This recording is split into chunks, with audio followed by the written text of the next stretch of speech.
welcome to the Institute of Jamaica, and specifically to a panel discussion on reparation hosted by the African Caribbean Institute of Jamaica, a division of the Institute of Jamaica. I want to welcome you all, and I just want to make a special mention first of our panelists. Priest Rudolph Bailey and members of the Homo Shanti Congress, Lord Anthony Clifford, a member of the National Commission on Reparation, and Mr. Michael Dingwall, a commentator who speaks on issues of reparation as well. Can I also recognize in the audience Sister Barbara Blake Hanna from the Ministry of Culture, Sports, Entertainment. Thank you for coming.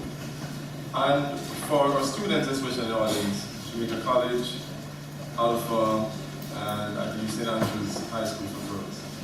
Thank you all. Our discussions that we're going to have today on reparations is timely. This time of year, we celebrate issues related to Black history and concerns of the descendants of those who were enslaved. The issue of reparation is oftentimes a vexed issue. People wonder why we should be asking the former colonial powers for reparations. And there are those that say that reparations is a must because our condition is the result of the experience of chattel slavery. So it is very important to have this discussion to see where it is that we as a group of people understand how it is we move forward and the kind of movements we participate in for or against the cause of reparation. I just want to take again a special welcome to our Executive Director, Mr. Vivian Crawford. Mr. Crawford has always been very helpful with the activities of the ACIG and very supportive. And I just want to extend a special welcome to him. And I just move now to welcome our moderator, Dr. Enrique Okenve, who is a lecturer at the University of the West Indies, who will introduce our speakers. Thank you. Thank you, David. Good morning. Good morning, everybody. Thank you for coming. I'll be the moderator for this session. And for those of you who don't have a copy of the program, I will tell you that we are going to move very swiftly into the presentations session. Like we'll have 4 speakers. They will be presented in sets of 2. They will be talking for some 15 minutes. All right. Then after 2 of the presenters finish their presentations, I will introduce the next group of speakers, and then at the end we'll have some 20 or 30 minutes for questions and answers. As you just heard, this is a panel on enslavement, on reparations, and I think for those who are, especially the younger ones, the students of history, this is also an opportunity to think about history in a different way, like seeing those connections and the relevance and so on, the dialogue between past and present, and I think I hope that the conversation and the discussion that we're going to have today will help you understand a bit better those connections between past and present and how history can help us inform those debates. So I'm now going to introduce the first 2 speakers in the program. I'm going to present them in the same order that they're listed on the program. I'm going to do it in Central African style. I'm not going to be using titles, forgive me for that. And so let me just explain. I'll introduce first. The first speaker is going to be Anthony Gifford, senior barrister. Many of you probably know him. He has worked as a barrister in the UK, but also in Jamaica, and he is probably best known as an activist because of the work that he did as an activist during the struggle against apartheid. He was part of the anti-apartheid movement, part of the group, in particular the group known as the Lawyers Against Apartheid. And he's also somebody who has strong opinions on the issue of reparation, and he is part of the National Council on Reparations. Our second speaker for the day will be Rudolph Bailey. He is a minister, priest. He's a priest within the Black International Congress Church. He has been he's been doing this for the past 40 years. He has lived and studied in Ethiopia. He studied at the University of Addis Ababa, and I believe there he also learned Amharic, the official language of Ethiopia, for those who are not aware of. And he also lectures at Brownstown Community College and the Jamaica College. So I'm going to call on Anthony Gifford, first to present for 15 minutes, and then we have Robert Bailey presenting right after that, after him.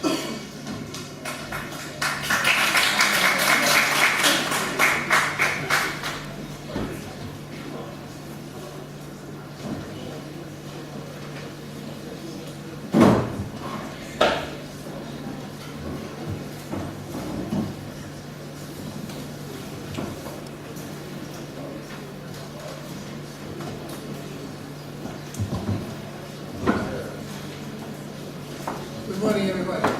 Good morning. Can you hear me okay? Mr. Moderator, thank you for your introduction. Mr. Director John Keane, thank you very much for your organizing through the Institute this seminar. It's part of a process which we're going to have to be going on again and again all around the country, because this is an issue which can't just be decided by people at the top. If it's only decided by people at the top, then nothing's going to happen. However pious their statements, however many resolutions they pass. It's people at the bottom, people in the middle, the country as a whole that needs to mobilize, as I shall try to explain to you in due course. Perhaps I should start with a personal note, because people might wonder, what's this man involved in reparations for? I started to get involved in the 1980s. My mentor, I've had several mentors in this process, and I want to pay tribute to them. The first was Bernie Grant, MP in England.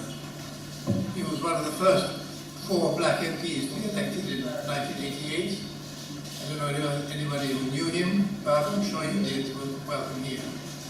A great man. He attended his first opening of Parliament dressed in magnificent African robes. He was a kind of member of Parliament for all black people, not just Caribbean, not just his constituents. And he started the African Reparation movement in England, and I was a supporter of that and began to learn what reparations was about. But then my second mentor was a great Jamaican, Ambassador Dudley Thompson. He was the ambassador in the 90s from Jamaica to Nigeria, but he was much more than that. He was a kind of ambassador for the whole of the Caribbean, to the whole of Africa, certainly the whole of West Africa. And he worked with the third person who I want to pay tribute to, the Nigerian, Chief M.K.O. Abiola. He was running to be president of Nigeria, big businessman, popular in Nigeria, but he was a very noble and charitable man. He came to Jamaica once to give a little talk, and he apologized for being late because the people in Washington held him up because his private 747 jet, they couldn't believe it was his, and they tried to help him up. And he organized, sponsored, and hosted the first Pan-African Conference on Reparations in Abuja, Nigeria, in April 1993. And I was proud to be there because Ambassador Thompson had asked me to present a legal paper on the case, legal basis of the case for reparations. And it's still in existence, it's still there, but it's on a different day. And that Abuja conference was a kind of gathering of Africans and African descendants from all over the world. It was a very uplifting and exciting occasion. There were heads of state, there were eminent professors from the United States, there was a big delegation from Jamaica, there was a delegation from the UK. And it led to the Abuja Declaration, which was to adopt both Africans, Caribbeans, and African descendants throughout the world to adopt a campaign for liberation. There was, interestingly, from the African side, a passage in the Abuja Declaration which talked about the return to Africa. It said, "We exhort all African states to grant entrance as a right to all persons of African descent and right to obtain residence in those African states if there is no disqualifying element on the African claiming the right to return to his ancestral home in Africa."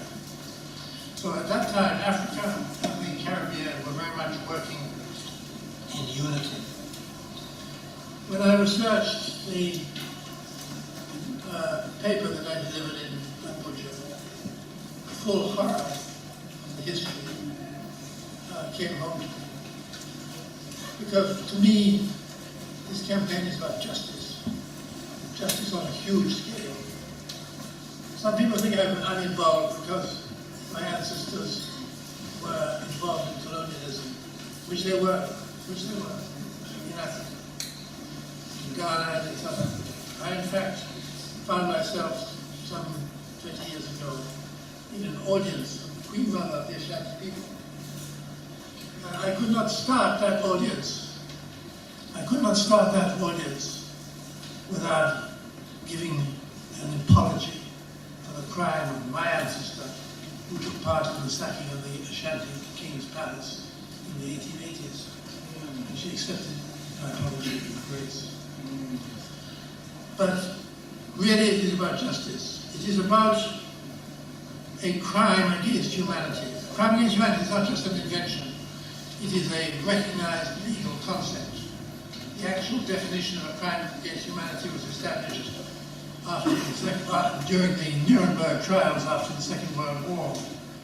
And the Charter of the Nuremberg Tribunal defined crimes against humanity in these words: murder, extermination, enslavement, deportation, and other inhumane acts committed against any civilian population, whether or not in violation of the domestic law of the country where perpetrated. Note that, whether or not in violation of domestic law. In fact, the enslavement of African peoples was illegal by English law. There was a famous case called Somerset's case, where Lord Mansfield delivered judgment. And he said this, as far as English law was concerned: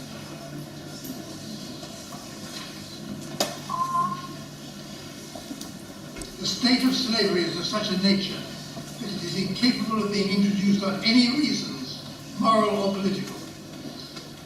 It is so odious that nothing can be suffered to support it. Whatever inconveniences therefore may follow from a decision, I cannot say this case is allowed or approved by the law of England, and therefore the black must be discharged. The black being an enslaved African who had escaped, because Onan wanted to take him back to Jamaica. So that basic injustice, I don't want to go through the whole history. The whole history is known to you. There are two particular features of it which horrify me whenever I think of them.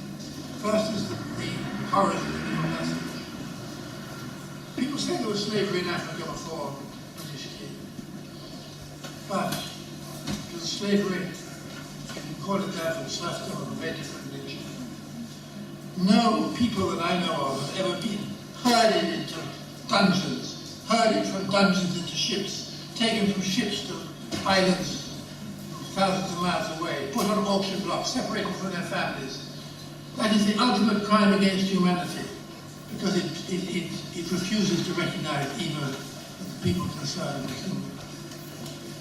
It is on a power. The only things in the whole of history that I can think of are the Holocaust, where Jews were exterminated because they were Jews, and of course they received. Their people received ample reparation from Germany after the war. and the other is the attack on indigenous peoples by colonialists right through the world. And there are reparations movements about that. So that crime against humanity was, of course,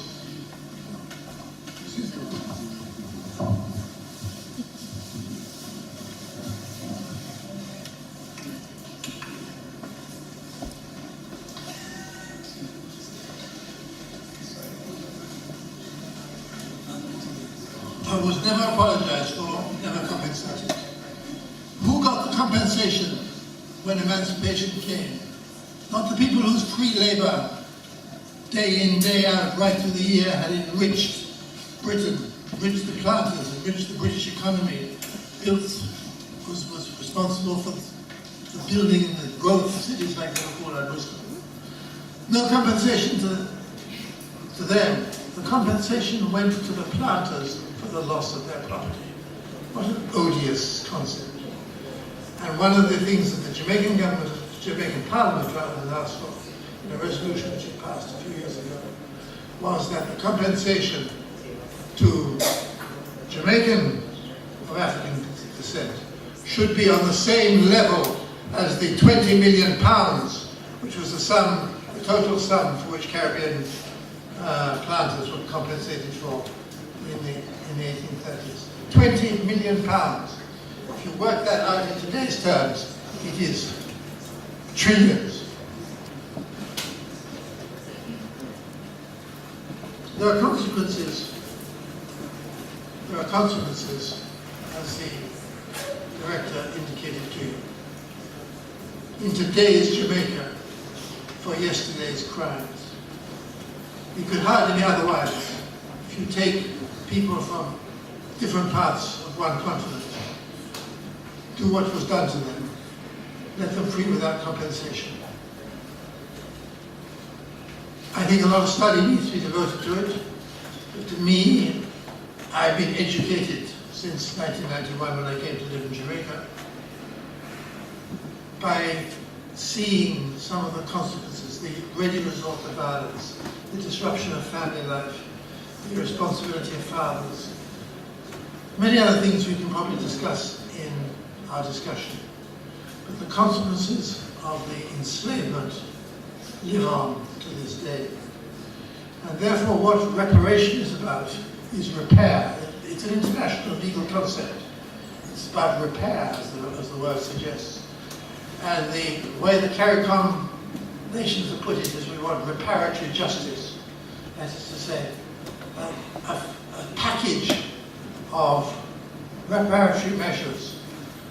Rather like you heard about the Marshall Plan after the Second World War. A huge investment in Europe which had been devastated by the war and was the start of the rebirth of Europe. Some people say, why are we going to the British reparations? What about the Africans? The Africans sold us. I don't see that is an argument against reparations for the UK at all. It's like saying that a master criminal should be absolved because he had accomplices in the countries where he operated, a gangster. Who benefited? Who was the massive gainer from slavery? The British. Who actually implemented the whole system of the Middle Passage and the triangular route from Britain to Africa to Jamaica to Britain? The British. Whose economy got massively enriched? The British. And it is the British government today that, in my view, should be responsible for compensation for the consequences of slavery. Some people say, well, it's all very well, but it never happened. I reject that. They used to say that about apartheid. The African National Congress was founded in 1912. Democracy came to South Africa in 1994. The early people might have said, it's never going to happen, it's never going to happen. But if a cause is just, it is my experience as an optimistic human rights campaigner. If a cause is just, appropriate name. And even in the last 10 years, there's been a beginning of a transformation, certainly in the Caribbean, in relation to reparations. Jamaica has played its leading part in this transformation. The Jamaican government was the first government to set up a National Commission on Reparations under the chairmanship of Professor Barry Chavans, bless his memory, which I had the honour of being part of. And since then there has been a second commission chaired by Professor Reed Shepherd, and the present, which is now a council, co-chaired by Mr. Reed Shepherd, Professor Shepherd, and Ms. Lolita Davis Mattis. So, in those 10 years, what has happened? Every Caribbean nation has a reparations commission. There's a CARICOM reparations commission. The Jamaican Parliament has passed a unanimous resolution mandating its government to push for reparations. Letters have been written by the heads of government of the Caribbean to the heads of government of the enslaving nations, calling for a dialogue and putting forward a 10-point plan. The 10-point plan covers a wide variety of ground, and I see it not necessarily as the be-all and end-all, but as a good starting point.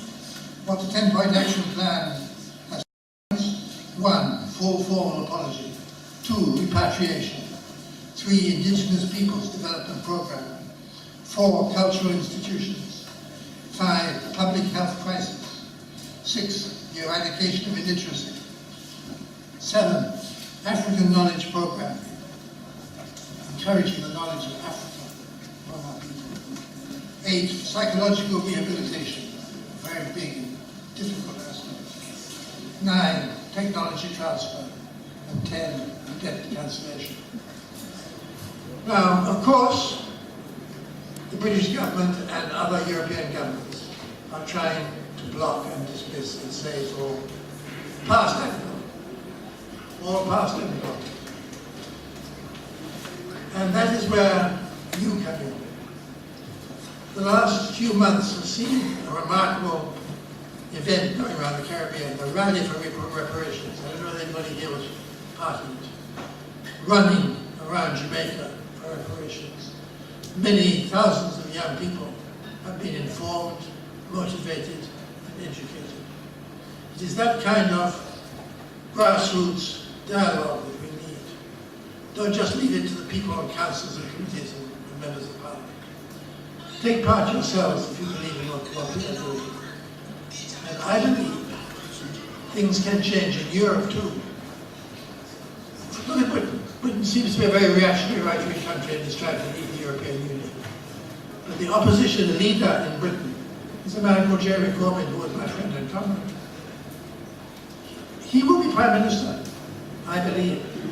I said when the last election happened, Corbyn can and must win. And he very nearly did. And he was the same man, in fact he did his voluntary service in Jamaica. Governments can change, but they will only change on this issue if we all take part, make our suggestions, and the very process of claiming reparation, to me, is a mobilizing and an educational and a uplifting, consciousness raising effort.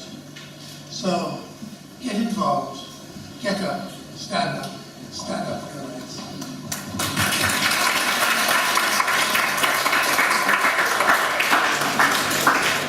Thank you very much. I'm now going to call Chris Bailey.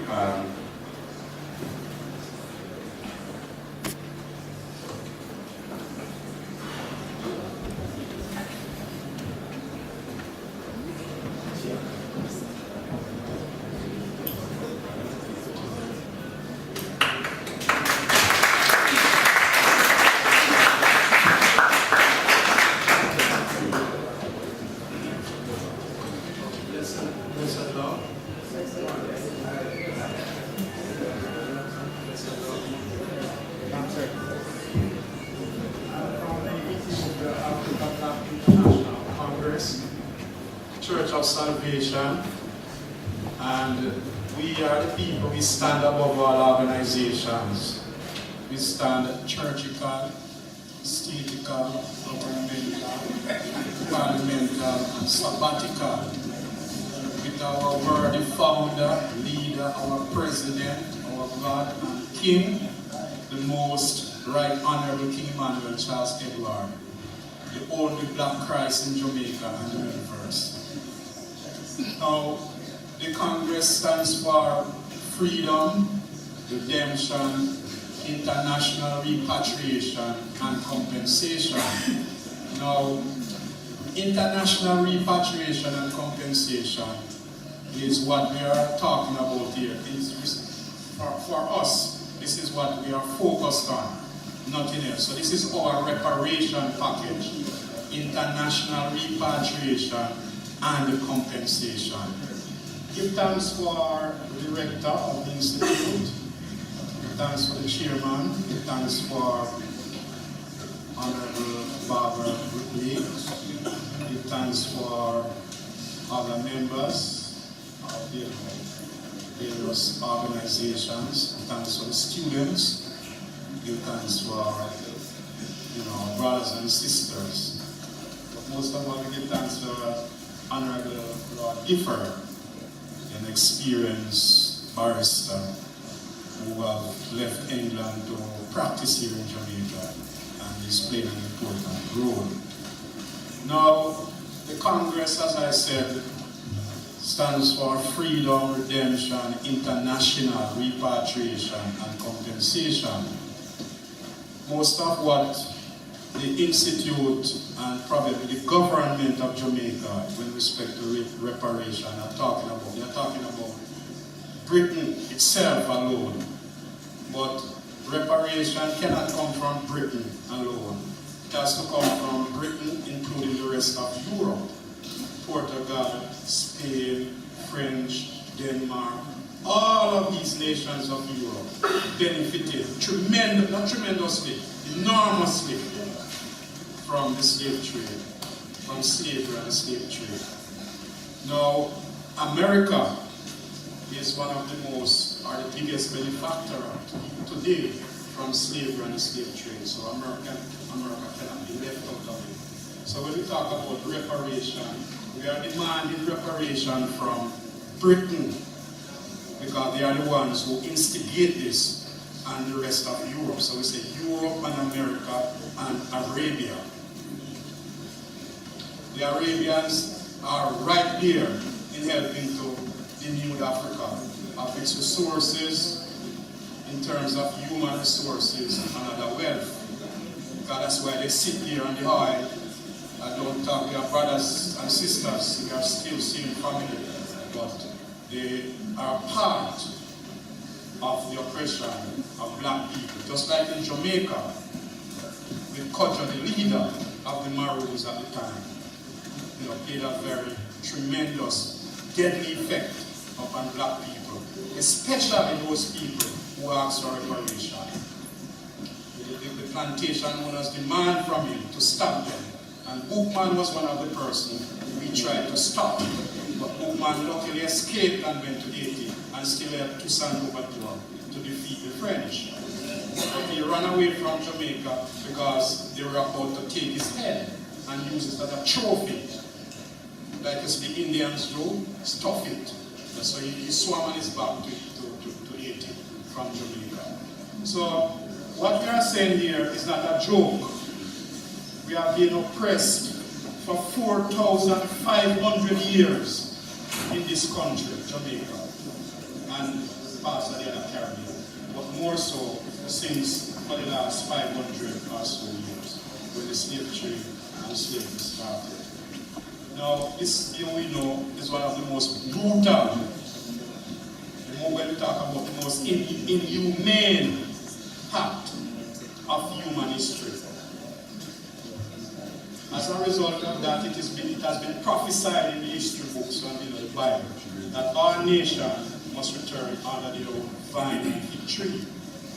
That is the only way we are going to achieve international peace and security. Without that, there will be no peace anywhere in the world. So that's why we're asking for international repatriation and compensation for the black people who want to return, Black House of Israel, who want to return home to Africa. Now, this is our basic human rights. It has been guaranteed in the Universal Declaration of Human Rights. So this cannot be denied. They cannot deny us this. Europe and America, or any nation upon the face of this earth, cannot deny us of this basic right. The right to a nationality, the right to return to our whole nationality. The Bible states every man and woman has a right to return under the old violent victory. And I said that's the only way peace is going to come to the earth. So we demand to return under our own violent victory with compensation. Now, the first part of our, as we said, international repatriation, the international organization, the International Court of Justice, the United Nations, along with Britain, the Arab League, and United Nations, and America, must go to the United Nations and discuss this issue. It cannot come through Britain alone. Britain alone cannot pay this money. Even if they take out everything that they have and give to us, it would still not even cover a tenth of what we are supposed to do. So Britain alone cannot do it. It has to be done through the United Nations. And the first step is for the Jamaican government to make that representation to the United Nations. And as a result of that, now, the United Nations will come together and make a decision. Because that is the world body. So this injustice that for centuries has been heaped on the collective backs of Africans at home and abroad must now be redressed with adequate reparation, to ensure repatriation for all the children of Mother Africa who wish to return to the blessed banks of the River Niger, each to his own violent victory. So, Africa is for the Africans. The great prophet, John Marcus Garvey, told us that. He's the forerunner. He's the one who came and said, look at us. So when we the plantations, we kill each other just like you see going on 5 a day. The white people used to order that on the plantations and kill me there just the same way. Those guys used to go out on the horseback, and when they see a black woman who is pregnant with children, and they wanted that woman before, they cut out, they come down off of the man's back with them sword and said, look at these folks, they are there, the land that they are there. And they said, bet it is a boy, bet it is a girl. And they come down and bet on the belly. And after that, they come down off of the mass and chop it out. And look at it to see who win. And they jump back on the mass and ride off and leave. Now, you tell me, if people could pay for such things, and any nation on this face of the earth, they have been doing this for 500 years, if they could pay for these things.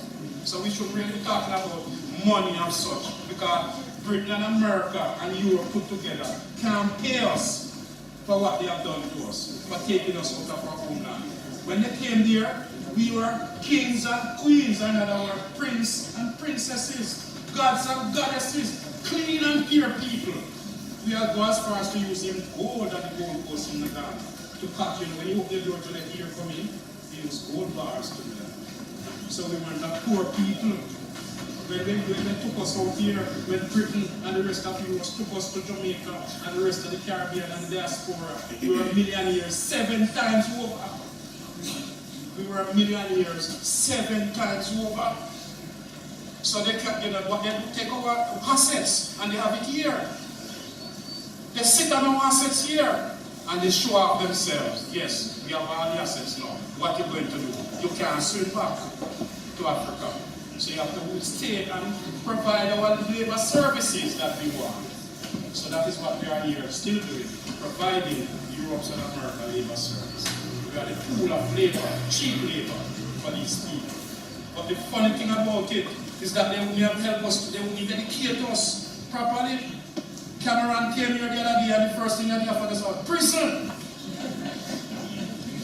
And this is for people who have tainted the white supremacists in Britain, have tainted with their poison and turned them into what they want them to be. Because they said, look at what we do to Michael Jackson. look at what we do to the others. You know, they want to be like us, so we can do anything we want. When you follow them and their ways of life, because written English miseducate us. When you can't speak your own language, then you are lost. You are totally lost. So, you know, luckily, we are lucky born to come and be in an English country, you know, and we can speak a little English, not much, but we can speak a little to remember what is happening to us, as Marcus Garvey said, to regain our self-confidence, our self-awareness, and our self-reliance. We cannot wait on the white world to give us self-reliance, to give us self-confidence, and to make us be aware of where we are and what we want to do and how we're going to go here. That's why Marcus Garvey said, how you want to race, you can accomplish what you will. Look here, we all have initiatives. And in other words, go back to human rights, we're all endowed with dignity, conscience, and pride. All man and woman. So what happened to us? We're going to make slavery keep it down. We're going to make this oppression, this great darkness continue to mask us, cover our face, and we turn our hearts to killing our brothers and sisters, to polluting everything that we see around us. Just like how the Maroons said that he swear to the white men that even when he come, if you don't give up yourself, he's going to burn down your house, he's going to kill your crop, you know what I'm saying? He's going to kill your animals, he's going to chop down the trees then, if you don't bow to him. Your coconut, chop them down if you don't bow to him. So, this is not a land where we want to be. This is a fire bed. There's no good down here. So let us come away from this land. It's a fire bed. Let us go to the land where milk and honey flowing, where there's good and peace and prosperity for all. Don't let us think when we see on the television, we see some little shops and little something in Africa. Up to 1992, 93, when you go to the shops in Ethiopia, they were filled with grains, with 1 or 2 cereal grains, 10 cereal grains, 11 different cereal grains. You have milk coming in the morning and in the evening from the cow. So if that is His Majesty bringing destruction, and Ethiopia, Africa still today as the most animal in Africa. So His Majesty came here and he said, we have blood brothers and sisters, and that there are vast quantities of land in Ethiopia for us to come over in there. That is what we want to go and do. We want to go over in there with our birthright. We have a right to Ethiopia, Africa. We are Ethiopians, we are Africans, and that cannot be taken away from us. So, the Europeans, the Americans, and the Arabs, they are supposed to make sure that we are compensated. So the colonial powers of Europe and the imperial powers of America and the other countries, that the slavery is morally repulsive and contrary to the inherent dignity and human rights of mankind. It is beyond dispute. The slave trade and the colonial domination and underdevelopment of Mother Africa was of essence illegal, and no legal system imposed by the perpetrators of this injustice can justify or legitimize such acts.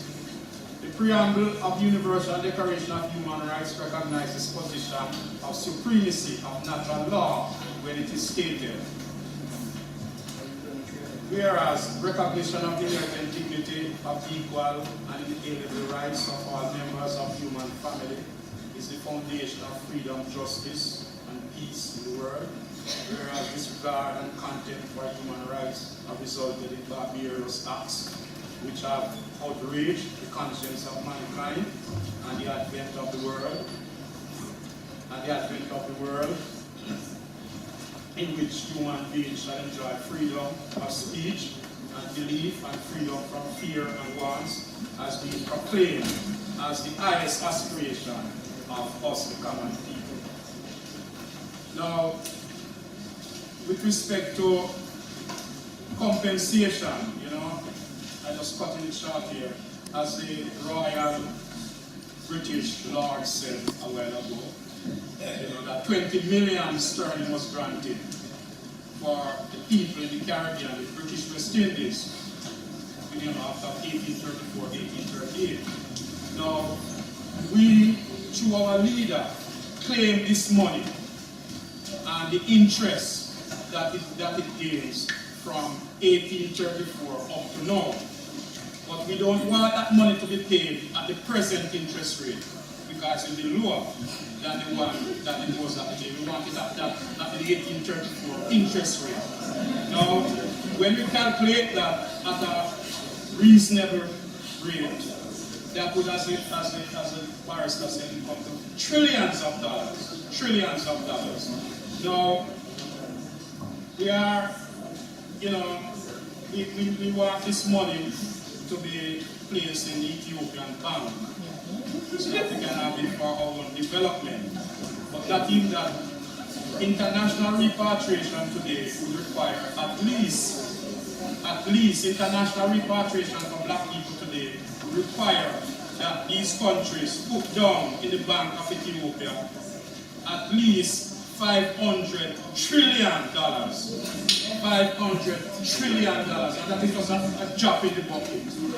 Now, this money would go to pay for the ships to take us home, the houses to be built, the infrastructures that are to be built, the water, the roads, the electricity, the schools, the hospitals. All this money must go to build those things. And if anything is left over, it goes back into the bank for people, the poor people, to collect on a weekly basis. Those who can find themselves strong enough here, they go to the bank to collect money to make themselves stronger until they can. Now, with education, that is just for repatriation. Now, compensation now would be a different package. It would for them, because they take us from Ethiopia to Jamaica and to the rest of the Caribbean. They have to compensate us for that taken away from Africa for those so many hundred years. So if them can calculate what the wages will demand from that time until this time, let them do it. Now, we're talking about the ships that were taking us over. Those ships have to give us. So after that, it will go to the Black Star Line as ours.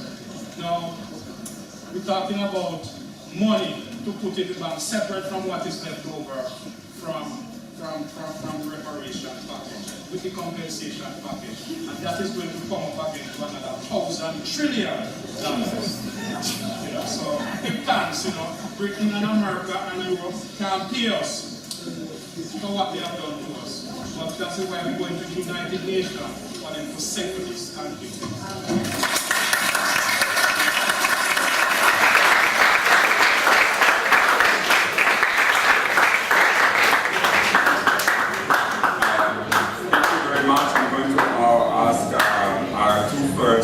Presenters to remain seated, so we move along with the next two presentations, and then after the presentations we'll take questions and comments from the public. So the next two presenters, I believe they're here. Yes, the two are here. So I'm going to present them in the same order as they're going to present now. The two of them can come to the stage now and take a seat. The first one is going to be Stephen Golden, co-chair of the ACIJ Jamaica Memory Bank and Liberty Hall, president of the Kingston Division of the Universal Negro Improvement Association, member of the National Council on Reparations, also, as many of you know, is an author, activist, guide, and has dedicated his life to addressing issues regarding the African diaspora, so he is well qualified to share his views with us. After Stephen Golden, we're going to have Michael Dingwall presenting. He is actually an IT professional, but he is probably better known as a writer, has contributed to The Gleaner and Observer, and he is the author of the blog, the Jamaican blog. I'm going to ask him to come and join us now, and then Michael, oh yes, I'm going to ask you to just take a seat. so we can speed up the process. So, Steve.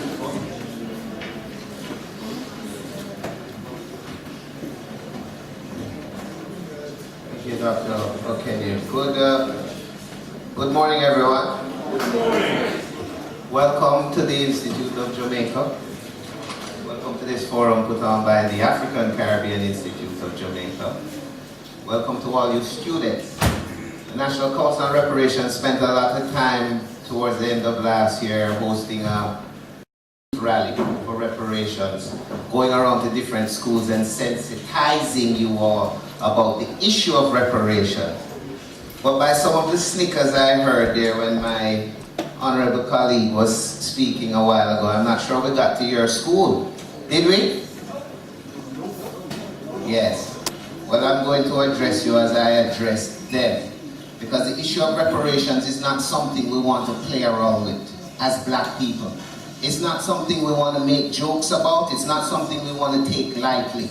The fact is we've done that for too long, for too many generations, and that is why we're still talking about it. And when we are gone, if the fight doesn't finish with this generation, we are expecting your generation to pick it up and carry on. So you need to take yourself a little bit more seriously when it comes to this topic. Alright? You heard a lot of things today.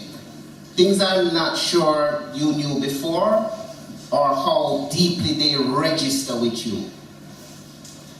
For a long time I used to say to myself, you know, if I was Europe, I would have given black people reparations a long time.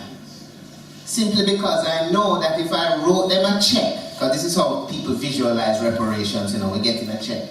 If you were to write a check to black people today or maybe a few decades ago, they would have took that money and bought some BMWs and some Clark shoes and all of these European brands. Hennessy in them bar, everything flossy and bling bling that we like to sing about and promote free of cost. But we promote these things for other brands. They don't pay us to do it, yet we promote them.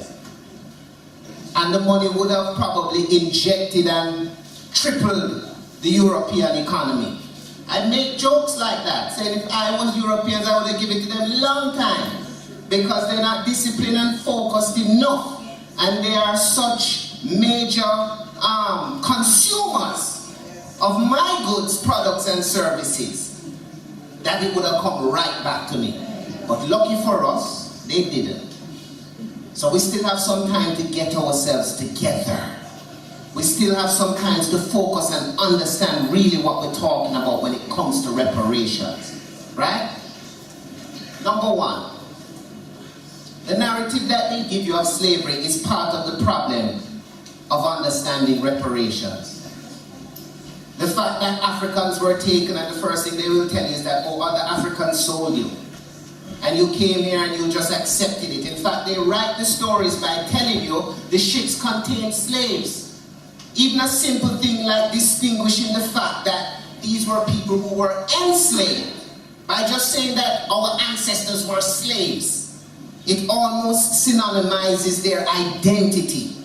What you have to understand is that we are not the only race to have been enslaved, but we're the only race that constantly defines itself by it. The word slave comes from the term Slavic, Slav referring to Eastern European people. This knowledge is taught to us by Joel Augustus Rogers, a Jamaican historian. But we don't know this. The Slavic people don't tell you that their ancestors were slaves, but they were. That's how the term became popularized. Britain was enslaved by Rome. They do not tell their story that it began with slavery. But we do. Why? Because systematically our identities were removed. They sat down, they plotted and they planned. They passed policies and legislation. Don't educate them.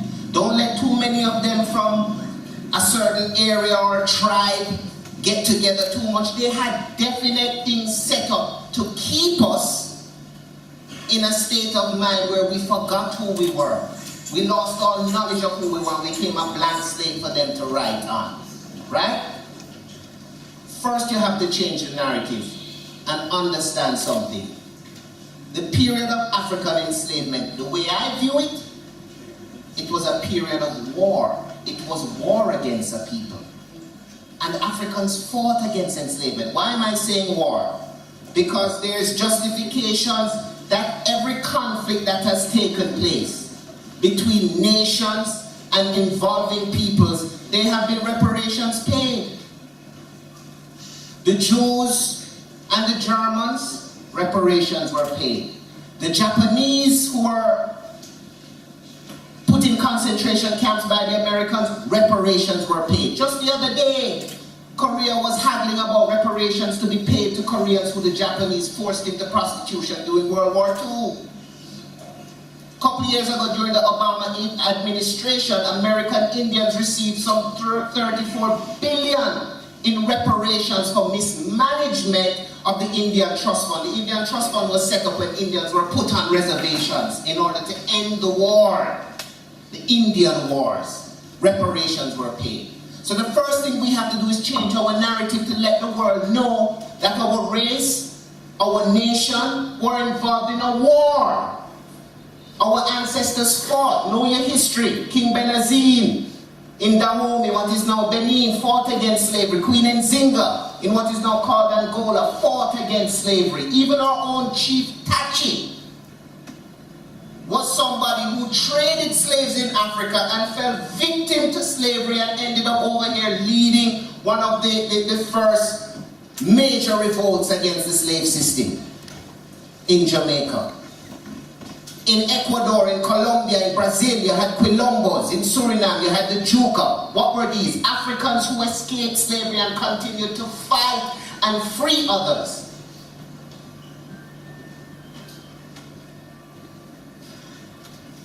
We fought a war for our freedom and for the freedom of our people. We fought it on the continent, we fought in the ships, we fought at the ports, we fought on the plantation, we fought in the hills, we fought in the valleys, we fought at sea. Go do your research on black pirates. Many of the pirates were Africans who were liberated from slave ships by other pirates and then dedicated their life to attacking other slave ships and freeing other Africans. But you don't read those things in your history book. You're told something that you're descended from slaves, your ancestors were slaves, like they accepted that. Nobody accepts slavery. Nobody. Everybody is born with an inherent right to freedom, and you can feel it when you close your eyes at night, that voice in your head, nobody else is talking to you but yourself. That is your first indication that you are free. So I want you to understand this. When we begin to speak about slavery as a war, then you will better appreciate terms such as reparations, because we are entitled to them. Now, after emancipation and this period of internship, you all know about this internship period, what we call apprenticeship. You learned this in your history, right? You know why we went into apprenticeship? Huh? Apart from the obvious, that they wanted to figure out a way to prolong this free labor, and they lobbied their governments. Well, at the time of emancipation, when the British Parliament calculated what the slave owners would be losing, the value of this free labor that they got from enslaving Africans, it came up to some 47 billion pounds at the time. Now you know that the planters were given, how much was it, Lord? Given 21? Right? The balance of it is what they calculated for that period of indentureship or apprenticeship. So they were very meticulous in the values and what they were extracting. We have to be just as meticulous in honoring our ancestors and what is owed to them. We are talking about a war, and we're talking about a crime against humanity. So don't get distracted. All the little arguments I hear coming from young black people. Yeah, but didn't we sell each other? Listen, in the World War, you know, you had Americans who collaborated with the Germans, you know. You had Jews who collaborated with the Germans. When they talk about their reparations, they don't say, oh, but somebody did help us, you know. You had Japanese who collaborated with the Americans. Yet they were at war with each other, but they don't start pointing fingers at themselves and tearing themselves apart. They're united on the fact that they were involved in a war. A war did happen, and therefore discussions and reparations must be given after. It is the way every other race is treated. So the fact that we are not treated that way, you yourselves, as descendants of these Africans, should take it as the biggest disrespect.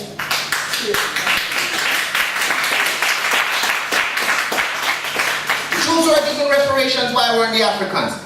The Japanese, the Koreans given reparations, why weren't the Africans? American Indians, why weren't the Africans? That's the question I want your generation to ask. Don't take no foolish talk from them that you begin to turn around and question yourselves. There is no question that we are entitled to reparations. Nobody can deny the history. You know how long the Holocaust was? Not even 1 decade. Not even 1 decade. Google it and find out how much compensation the state of Israel received. Your Holocaust was over 3 centuries. That is 30 times World War II. In time period, it spans many generations. Right now, if there is a disaster somewhere, even in this country, there's a fire in a house, the house burns down, children survive, parents die. They tell you that these children need counseling, don't they?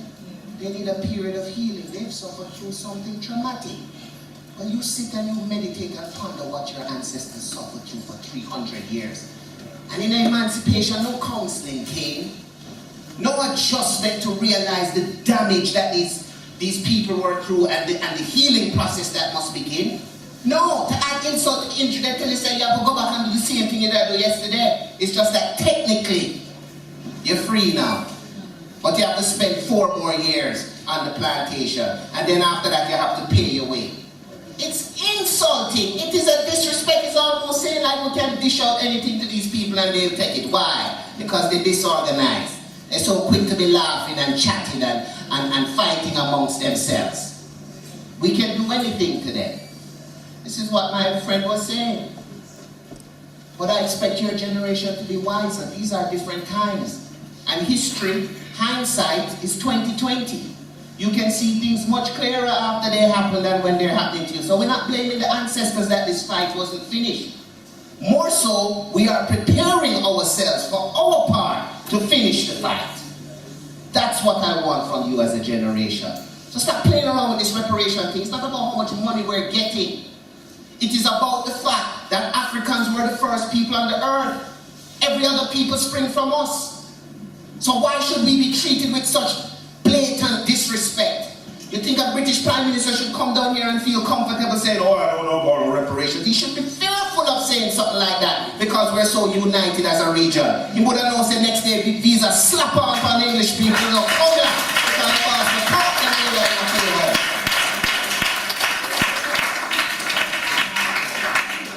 right? You guys are the future leaders. You're the ones who are going to be in Parliament. There may be a Prime Minister in this room. I expect you all to get it in your brains from this age, so when you do become the policy makers of this country, you don't joke around like these generations before you have been joking around. It must be done. You owe it to your ancestors, and I'll end on this note if you don't think you owe it. Why are you even sitting here today? You think you could survive 3 months on a slave ship? You meditate what it is like. I do this for the little children, you know. Sometimes the teachers cringe when I give the story and I paint it graphically. You're chained on a table, you know, like you have a first class seat and sitting on cushion. You can't get up and use bathroom, you have to use the bathroom right there, so. There are rats in that hole with you. Eating at your foot bottom and eating at your genitalia, and you can't do nothing. The man next to you sees sick and vomiting right in your ear. The one beside you is urinating when the boat rock this way, it's all over you. Some of your ancestors chose suicide. They left those ships because that was no life. That was not what they knew. And not fearing there were others who for some reason, and you can't tell me it's out of fear, don't ever convince yourself that it was out of fear. Some of them stayed alive. And I asked myself, why? And it wasn't until I have children that I begin to understand if that had happened to me. Somebody take me away from my family, I'd be thinking, what is my family thinking? Where am I? My little daughter, I just leave at home. My 6-year-old son, I have to get back to them. I'm a father, I'm responsible for them. I'm not going to take my life. I'm going to wait. What am I waiting for? I'm waiting for the opportunity whether to escape and find my way back home. I'm going to wait because I owe it to them. So this is an honorable thing I am doing, and because of that I suffer through it. Now you're going to tell me that my story ends that I don't make that escape. I die, and the generations after me forget the sacrifice I made. They don't feel that they have any obligation to fulfill that hope that I had to get back home, to make things right. But I'm the one who birthed you. If I had chosen them, you wouldn't be here. You wouldn't be sitting here. You owe your very existence to these ancestors. You're going to be comfortable once you realize that truth. Going to bed at night thinking you're going to turn your back and a blind eye to them. We got to finish this fight. We're not taking no more disrespect from Europe. And I don't want no more joking about this reparation thing. They stole us. They sold us. They owe us. They're going to pay us.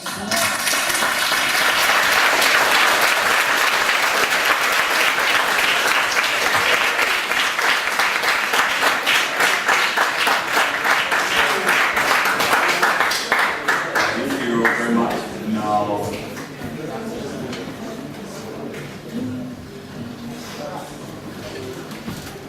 Now, our last panelist for the day, and before we begin the question and answer session, is going to be Michael Denwa, please. Good morning, everyone.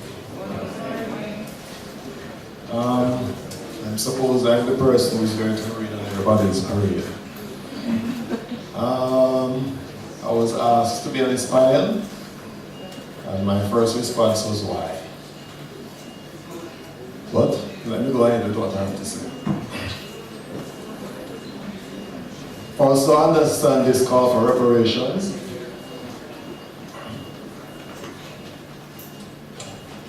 which as far as I can see is with no merit, we must first do some things that are very important.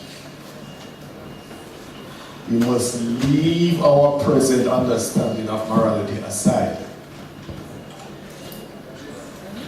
We must, as best as possible, try to fit ourselves in the world at that time. Appeals to emotions and sentiments must be avoided. We must try as much as possible not to be judgmental. These, I believe, are the true characteristics of a real historian. And I must adhere, very few of us are capable of that. Now, what was the world like up to 2 centuries ago? Or before? Well, it's always easy for us today, the 21st century, with all of our modern and arguably efficient technologies, concepts of equality and so on, to say that people who lived centuries ago were barbaric, even subhuman, just because they captured and sold slaves in centuries past. That's primarily because we today see all persons as human beings. However, during slavery, and I'm talking about the slavery that we're all familiar with, most people didn't see the world that way. During slavery, it was a social norm for people to be bought and sold and for people to be seen, not as human beings, but as property. Remember the context. Indeed, there was never total agreement on this, but those who thought otherwise were seen by the majority as weird and social deviance. Slavery was very much an acceptable institution back then. The Europeans who purchased, emphasis on the word purchased, slaves saw nothing wrong with what they were doing. And the Africans who were selling, again, emphasis on the word selling, didn't see anything wrong with what they were doing either. You have all heard about the slave trade. It was called a trade for a reason, because it involved two parties, the Europeans and the Africans. This was then. We should not judge.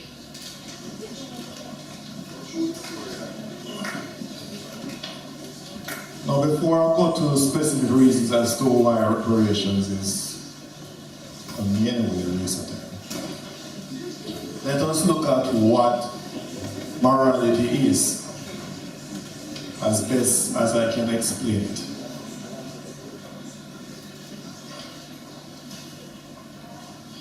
Because morality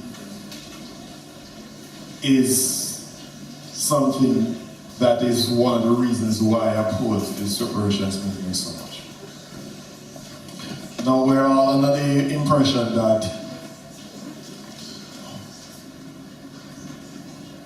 the concepts of right and wrong are fixed for all time. Now what is right today and what is wrong today has always been the case for all time. But I'm here to tell you that that is not true. Just to give a simple example, slavery itself was seen as normal by most just a few centuries ago. That's not the case now. However, the reason why this is not the case now, why they may appear complicated, are actually very simple to understand. From what I can see, slavery was first and foremost an economic institution, not a moral one.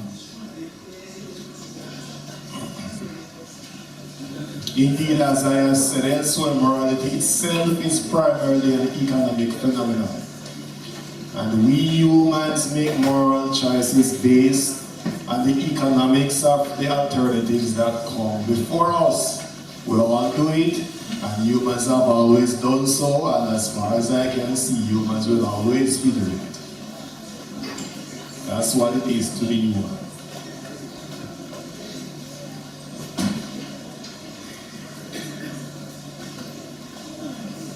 Ever heard of evolution? Well, more than anything else, morality of which slavery and our world today are byproducts is a great evolver. Now, what I'm about to say is very important. Take note. If slavery as we know it throughout the centuries, which involved many, if not all races, did not happen in the past, it would probably have happened in the future. The institution of slavery, which is a byproduct of morality for sure, has made us into the people we are today. One more point for you to think on about this morality. If you think that we today in the 21st century are the best that morality can produce, just look at what some of our descendants will be saying of us today, centuries into the future. For example, about us killing the animals and eating meat. You can never tell.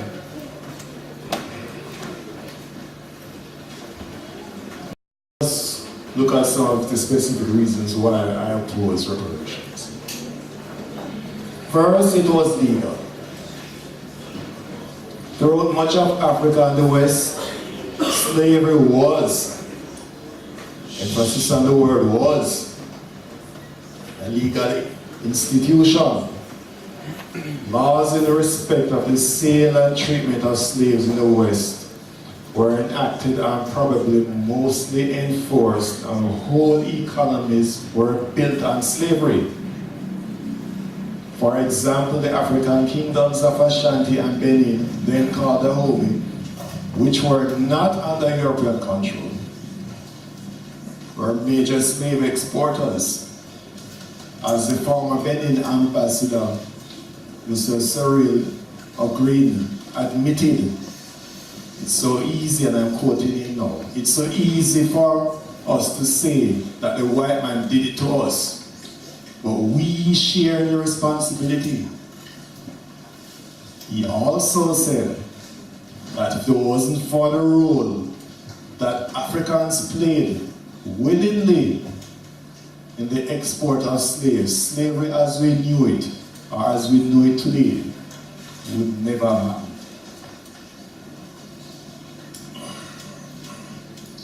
Ghana has since also apologized for its role in the slave trade. Surely these and other African kingdoms were not violating any of their own laws at the time.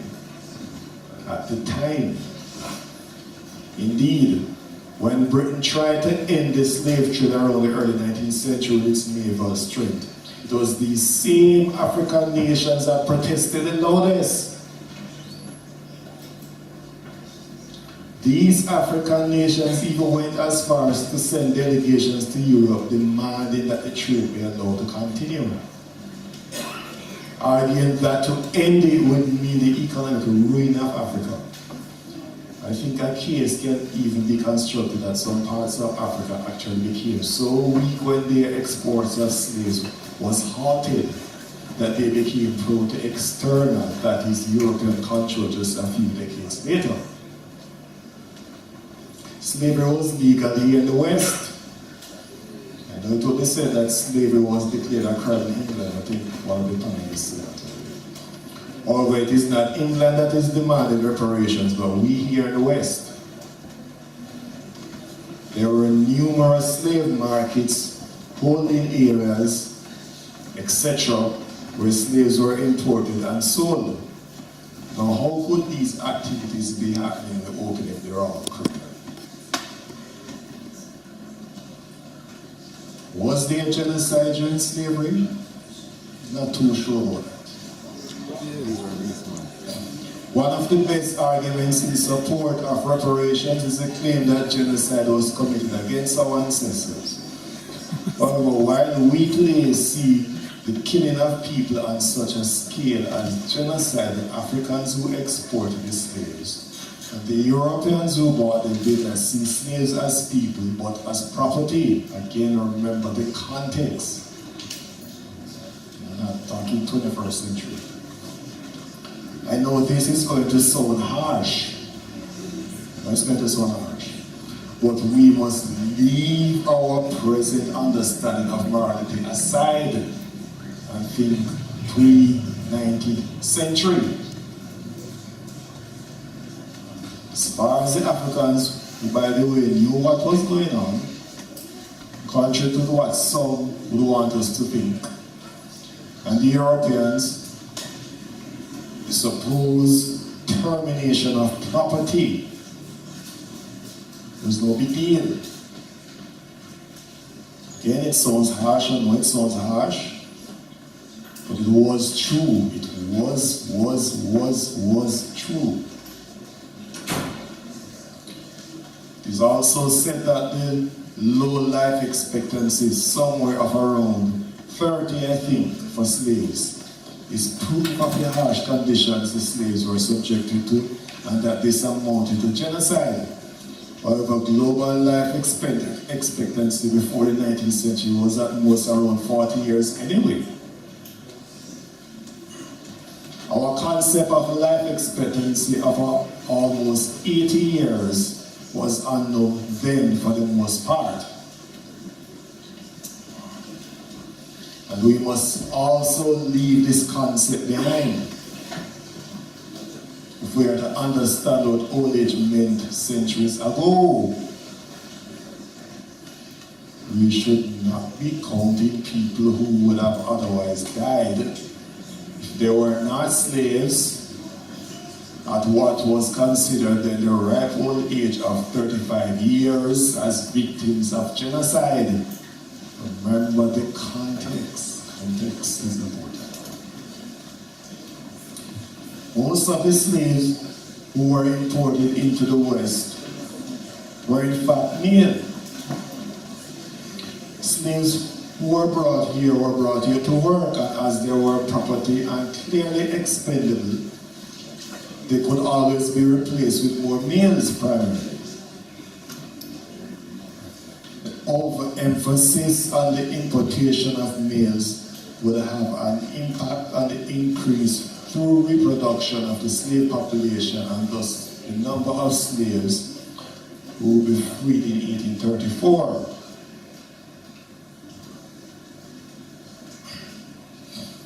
It was at a cost to the slave owners to import slaves, even though they may have been expendable. As such, it would not make sense to import slaves and then just kill them. Just because that may be permissible.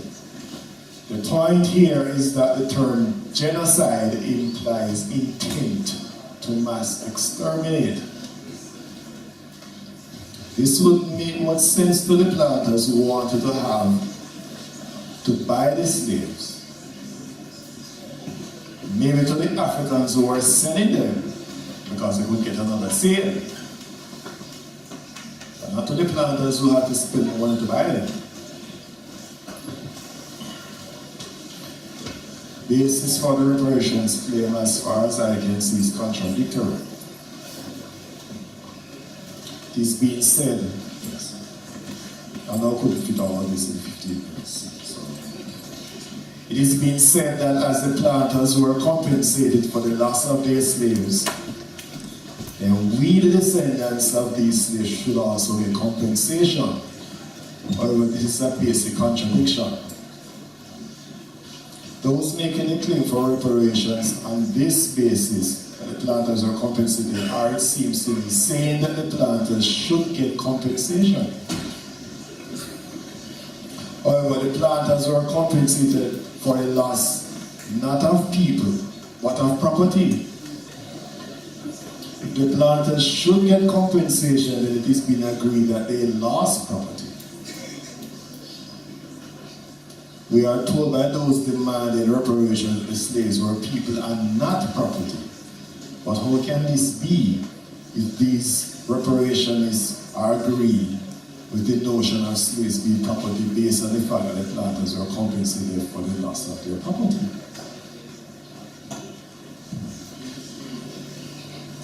I would argue that we have already received payment. Right, and we're not off time, so I'm just trying to come to say. The demand for reparations implies that we never receive payment, but I'm not too sure about that. Our ancestors who made the sale were paid. Sure, they got some trinkets, might be considered, but they still got paid. I wonder why is it that no demand for reparations from the Africans is ever made? Ever think about that? However, what about us in the West? We got these islands, and that is payment enough.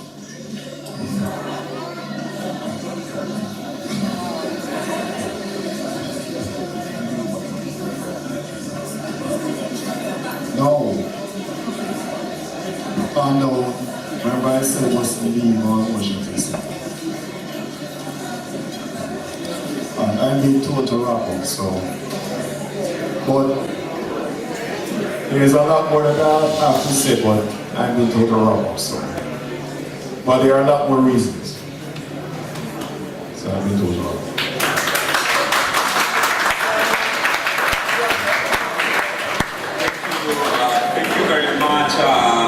Thank you very much to the four panelists. All of them were assigned 15 minutes, and I granted them 3 extra minutes if they needed. But it was important, I think it's important for us to have some time for questions and comments from the public. So very quickly, just going to basically remind you a bit of what has happened today. First, we have Anthony Gifford presenting, and he basically gave us a very quick account of the history of reparations and how they started in the 1980s. And he also made a very strong case that this is fundamentally a crime against humanity, and as such needs to be repaired. Then he was followed by Bishop Bailey, who made several points. Some of them, I think he emphasized the issue of the continued oppression. This is not just an injustice and oppression from back then. It's an oppression and injustice that in many ways continues today. And for that, they also demand this reparation, compensation that also can help to for those for the black people to go back to Africa. Then we have Stephen Goulding, who made a very compelling case to change the narrative about slavery or enslavement, and made a point that this is not about enslavement, it's fundamentally about a war that was fought by your ancestors, by those Africans who were enslaved, and a war that was kept to was basically to stay alive and so on. And as a war, basically, whenever there is a crime, a war crime, this needs to be compensated as well. And of course, he invited all of you to participate in this, to take on this fight. And finally, we have Michael Denwell, who I would say that made a case, a dispassionate case. He looked in a more dispassionate way, or so he put it, at this question of reparation, reminding us that this is that we cannot judge things from the past by today's standards, especially by today's moral standards, and making a case, for example, that brutality was in a way the norm of the day at the time, and as such we should understand what happened then. But anyway, I'm going to just invite you now to take to put your questions or comments. I'm going to ask you, those who are willing to ask a question or make a comment, two things. First thing is you need to approach the microphone, right? Introduce yourself. And the second thing, please keep your questions, comments very brief so we can take as many questions or comments from the public as possible. So, okay, we have one person over here and then another person over here. Let me remind you, just come to the microphone. The microphone is there, behind you. Microphone. No, that one behind you. Yeah, but you can make it.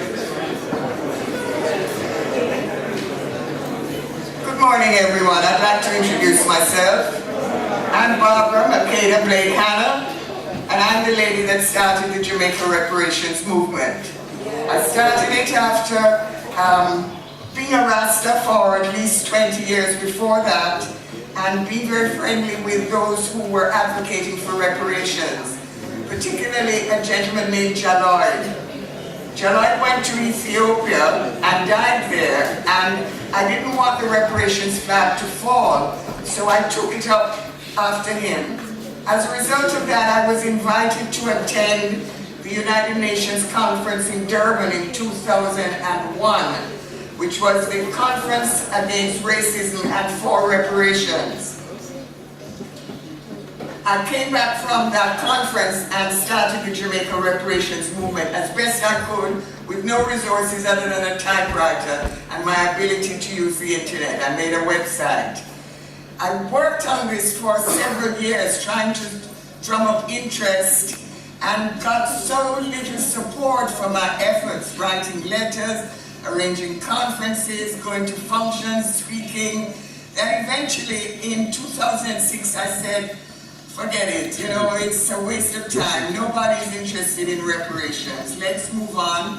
The emperor, after the battle with the Italians, Emperor Haile Selassie said, no anger, no recriminations, no vengeance. Let us move forward and build Ethiopia. So that became my mantra. Let us move forward and build. However, I did a lot of research in that time. I did a lot of research. And I was very surprised to hear the presentation by Mr. Dingwell. Dingwall. Whatever. Because I would have expected those comments to come from the white man, the Englishman sitting here. As a matter of fact, when this white man, this Englishman, made a presentation in the House of Lords, because he is an English lord, he made a presentation in the House of Lords for reparations, and the answers from the other members of the House of Lords were exactly what Mr. Dingwell had to say. That slavery was okay, it was a trade, and the Africans sold them to us. Yes, when the British, because of the competition from France and Belgium for the trade in Africans heated up, Britain did a marvelous thing. It abolished the slave trade, not slavery, the trade.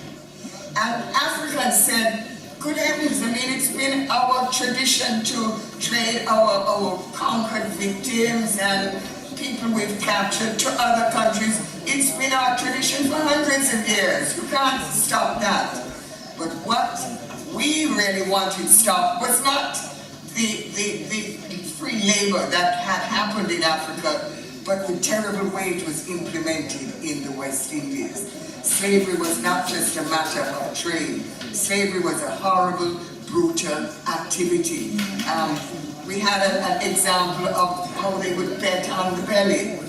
We know about the slave master who liked to hold down the slave and have someone defecate in his mouth and tie him there for 3 days. Yes, you didn't know about that? Oh, you know about that.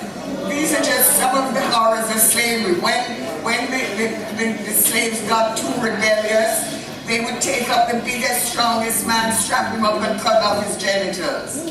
Or they would have fun and they would hand up a pregnant woman and slit open her belly. That's what we don't like about slavery, not the matter of bonding. I mean, it's happening in Arabia. People from the Philippines and the Middle East come to work in Saudi Arabia under terrible conditions, but they don't strap them up and cut out the ladies' bellies. So I want to say that reparations, I said, forget about reparations. Because of listening to a black man say the things he said this morning, I have to say I'm back on the feet for reparations.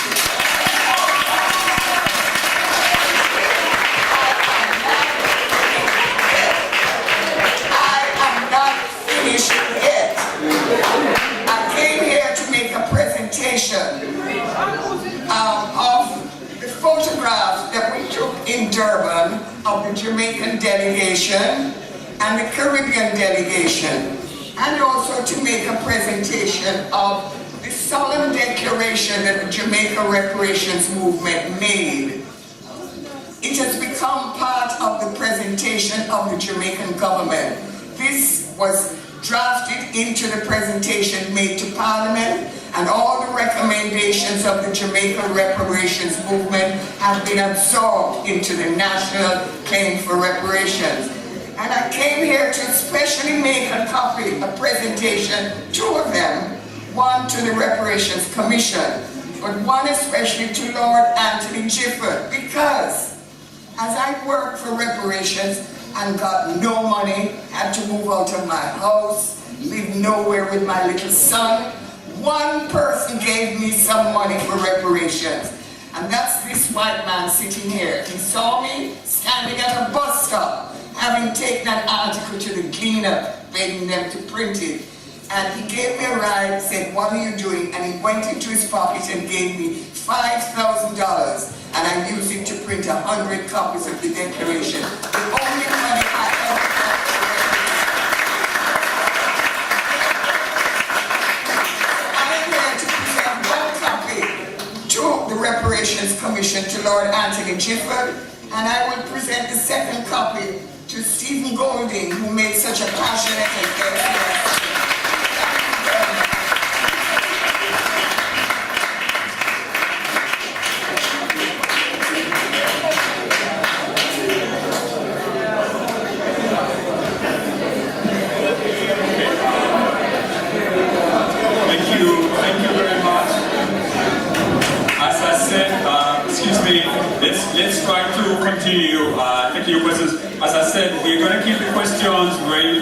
comments very brief so we can take as many as possible.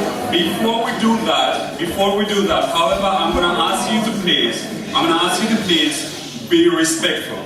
Yes. We cannot demand respect from others when we do not respect ourselves, all right? That's an important thing. And also be mindful of something. Slavery was a dehumanizing experience, and part of that dehumanizing experience is almost to stop our individuality. It's almost like we are one people, one mind, and so on. Let's also agree to disagree that other peoples can have different views, and that's important because that's the richness of our people. So please first introduce yourself, your question, and then, I think the gentleman was first, and then we'll take your question. And please remember, introduce yourself and keep your questions or comments very brief.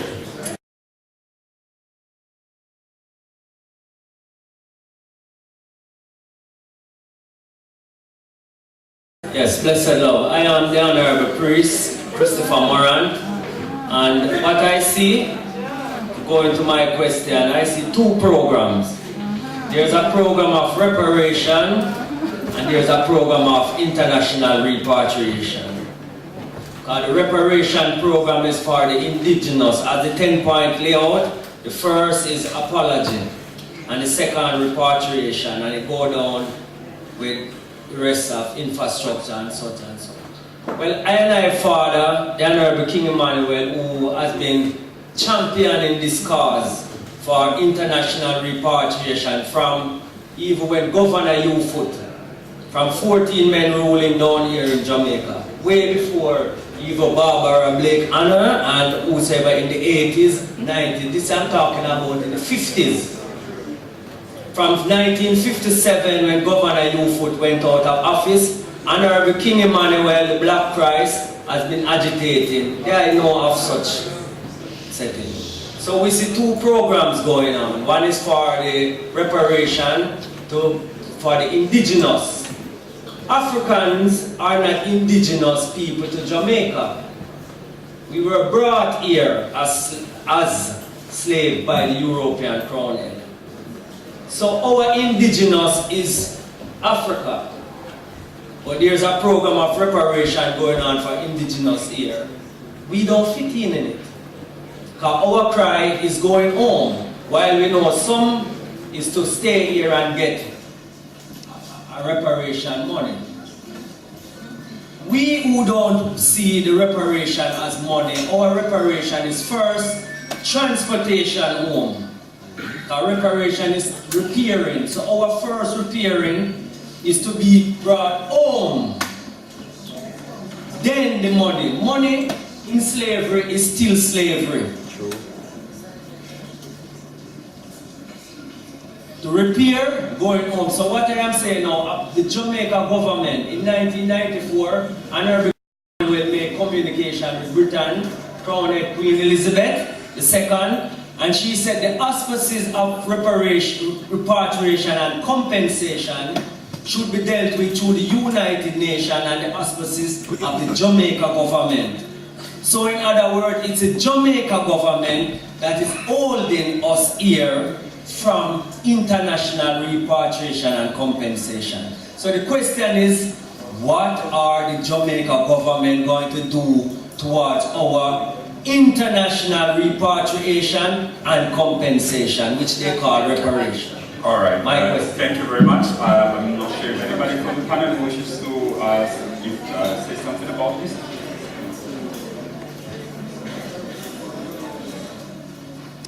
Repatriation is one of the 10 points under the National Council for Reparations that has become a part of the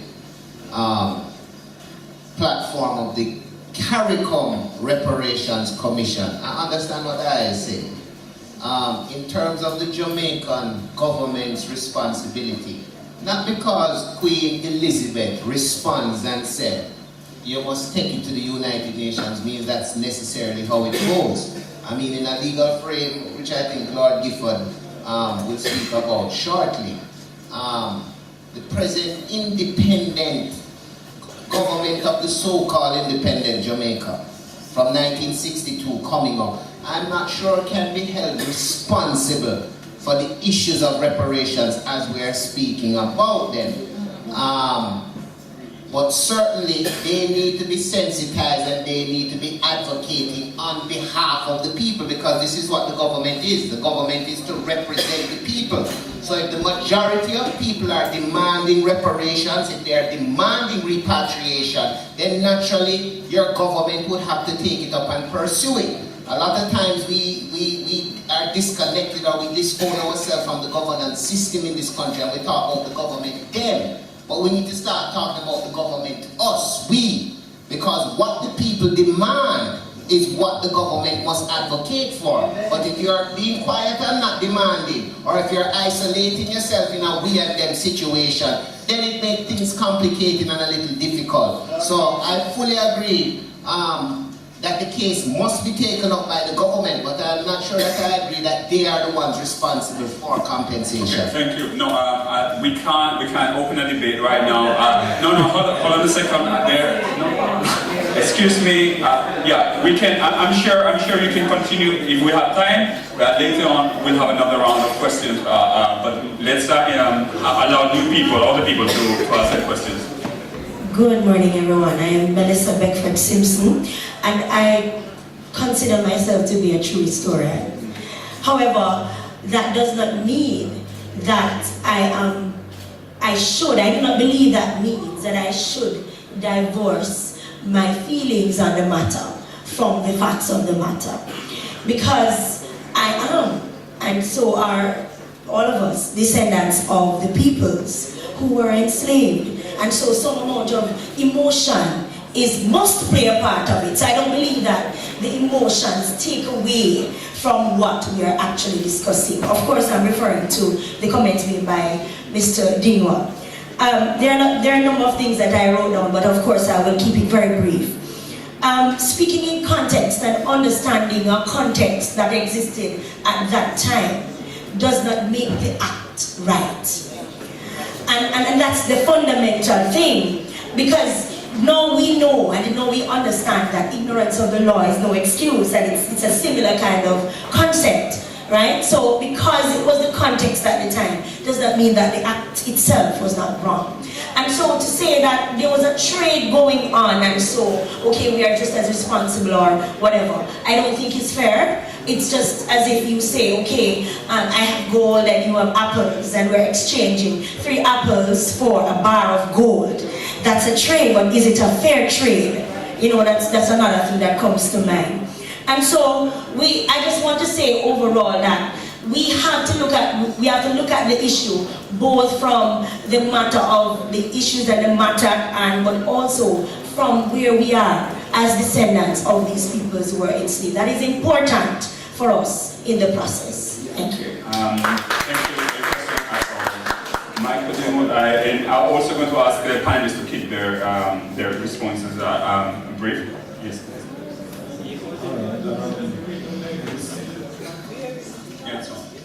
It's on? Yes, okay. Well, first of all, didn't get a chance to respond to I want an honest answer from the audience. I want an honest answer. Be very honest now. Be very honest now. Show hands, how many of the members of the audience will be willing to go back to Africa today? Hands up. Be very honest. Be very honest. Be honest. Be honest. Okay. Please. Hello.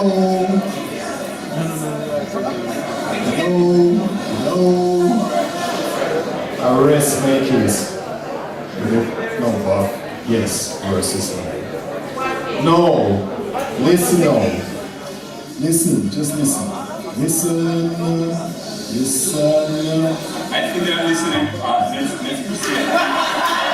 Listen.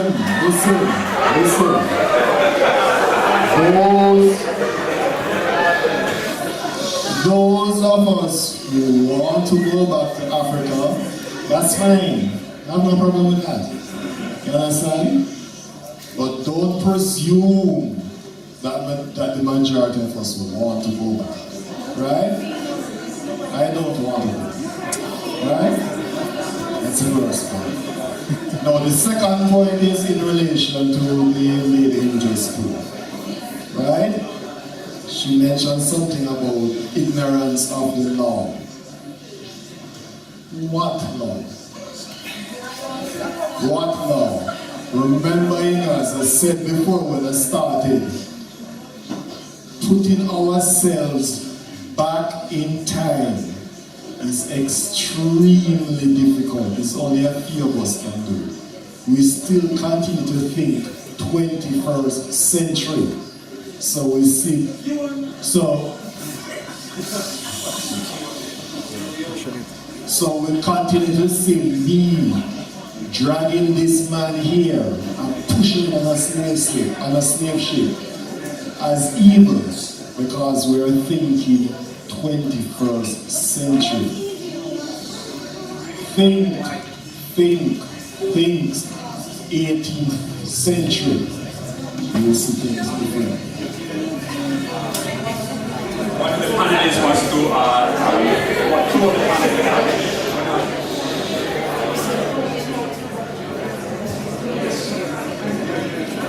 Listen, Lord, this is really not a joke, you know. And the reason why I'm saying it is not a joke is that Britain, in particular, with its agents over us, are always enticing, you know, black people to sit on their side. But they do it in such a technical and diplomatic way that is if they are working for us or they are helping us. But that is not so. There's no need for anyone to say that repatriation is not necessary. And there's no need for any one of us to ask someone to say who will return to Africa. Africa is our natural home.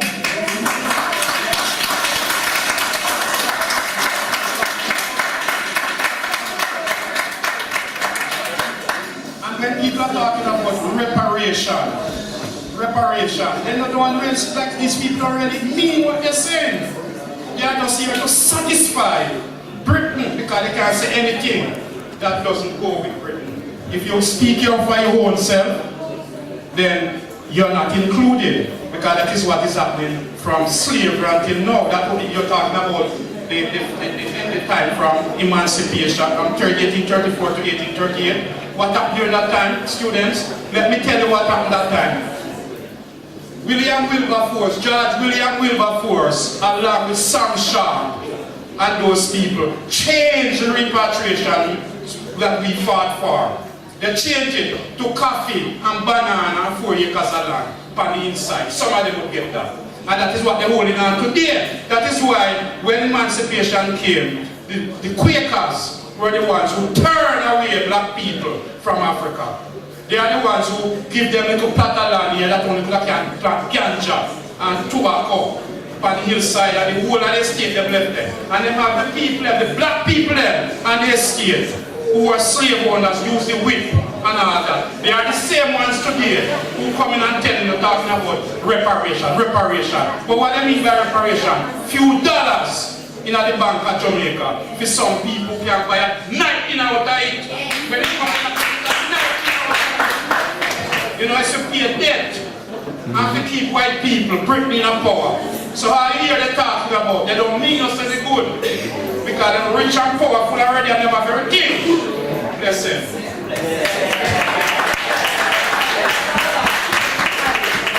I just want to make 2 quick points. One, this idea that slavery was legal and there was no problem with it is absolutely false. And if you're going to talk about being a true historian, you gotta dig deep. My colleague mentioned William Wilberforce, who became famous for advocating for abolition, right?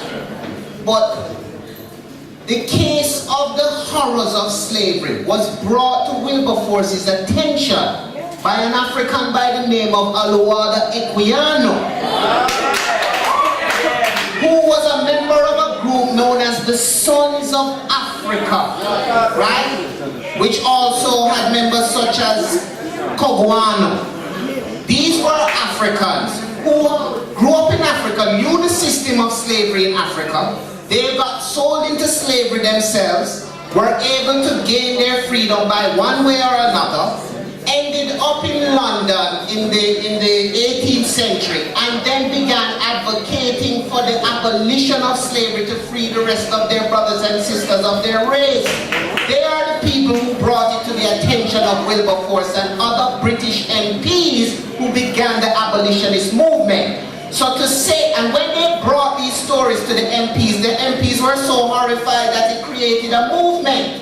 So it wasn't business as usual. Slavery has been a part of world cultures. But the African Holocaust, the Ma'afa, created racism. It institutionalized racism. And it is what the world is still suffering from today. So make no mistake about that. Second point. When Marcus Garvey was active and alive and at the top of his career, they vilified him by trying to tear down his idea of building up an African empire powerful enough to protect black people all over the world. And they belittled it by referring to it as the Back to Africa movement. We don't want to go back to Africa. And they give you the simplistic concept of that you must pack up your things and get on a boat and go back to Africa, and that's what we mean. That's not what Marcus Garvey ever meant. Ever. The Chinese live all over the world today. Yet their social and economic power is concentrated and invested in the Chinese empire, which is then able to lend its support and to protect them wherever they are over the world. Now you see what they've come to. 30, 40 years ago, you couldn't talk about the Chinese government in this country working and doing the things they do. They are now wealthy enough, together enough, organized enough that they are now spreading out in the world and making things happen. They own the US government debt. Marcus Garvey came with a similar program to black people almost 100 years ago. He didn't mean all of us to get on a boat and go in. It means that we are so build our network, rooted in our ancestral home, to build up economies and build up an empire that would be powerful enough to represent and speak for black people wherever they may live in the world. Listen, don't make nobody simplify about put up your hand if you want to go to Africa. Right? I am an African living in Jamaica. I don't plan to give up my Jamaican home, but I would like to buy one in Africa, set up business in Africa, build factories in Africa. Alright?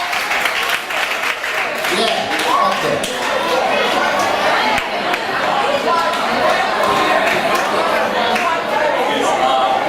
We're almost out of time. We just have time for 2 questions or comments. Yes, you can continue this. Honestly, once this finished, you can continue the debate or the conversation. So we have 2 more questions. I'm going to ask you to do this. We are going to take them at a time, so one after the other, so the panelists can address your questions or comments. Please introduce yourself and try to keep it as brief as possible. Afternoon, everybody. Dominic Duncan from Jamaica College.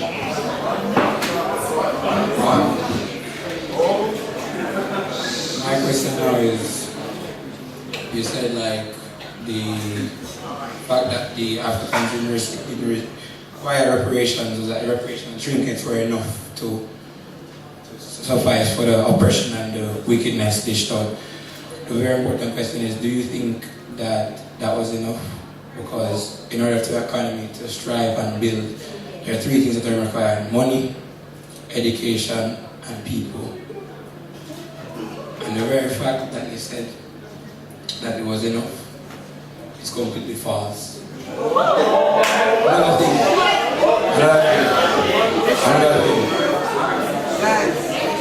When you cut somebody, they bleed. And when they bleed DNA. DNA is generations and generations and generations and generations and generations.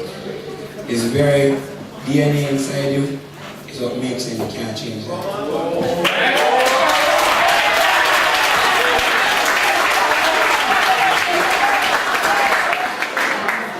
So the very fact that that is enough is not enough. You see, they were balling like them now, flexing like them, or thing like them. And a song that goes mask on, mask off. Take the mask off and read what it really is. That's all I'm telling you.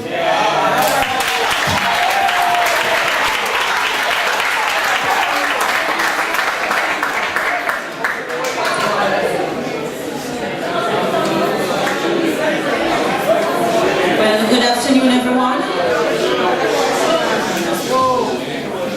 My name is Rashiba Edwards. I'm an administrator at the Ministry of Culture, Gender, Entertainment and Sport.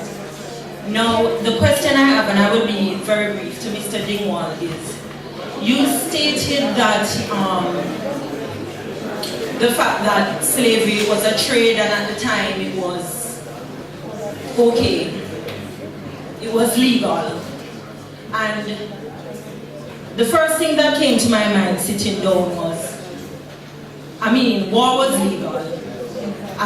World War I and getting people into concentration camps. So I'm asking, is it reparation for only black people you do not believe in, or is it for the Jewish that got reparation? Do you believe in their reparation? Should they have gotten reparation? Now, what I want to say is, to me, it's like you are putting this in just one box.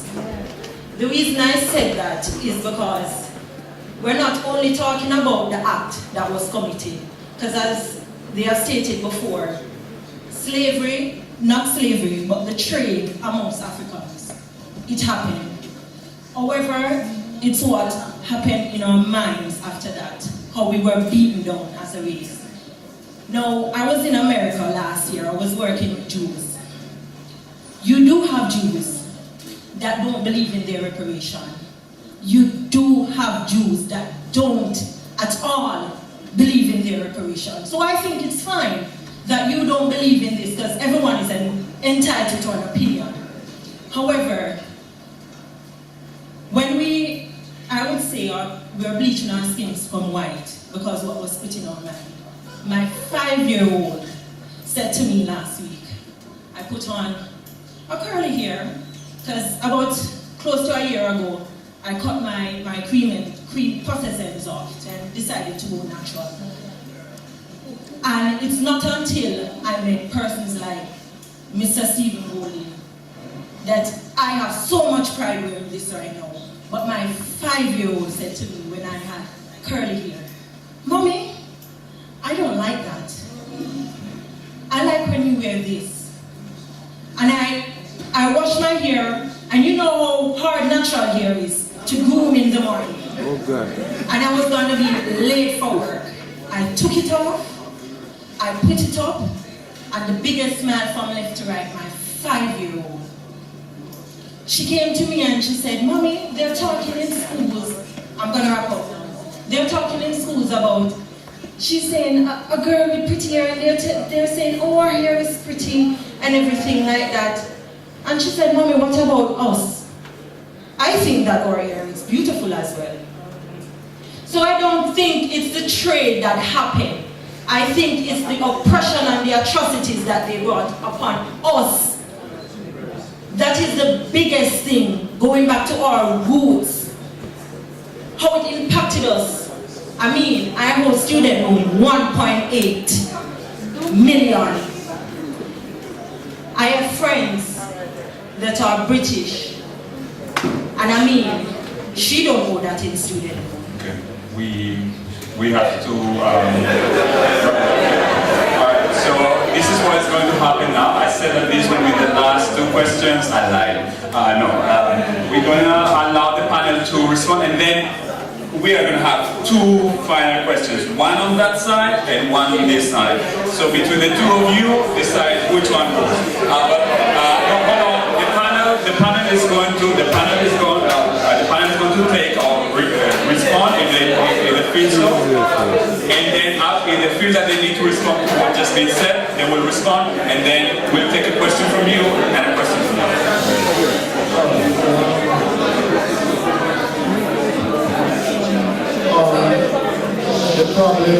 The problem that we are in here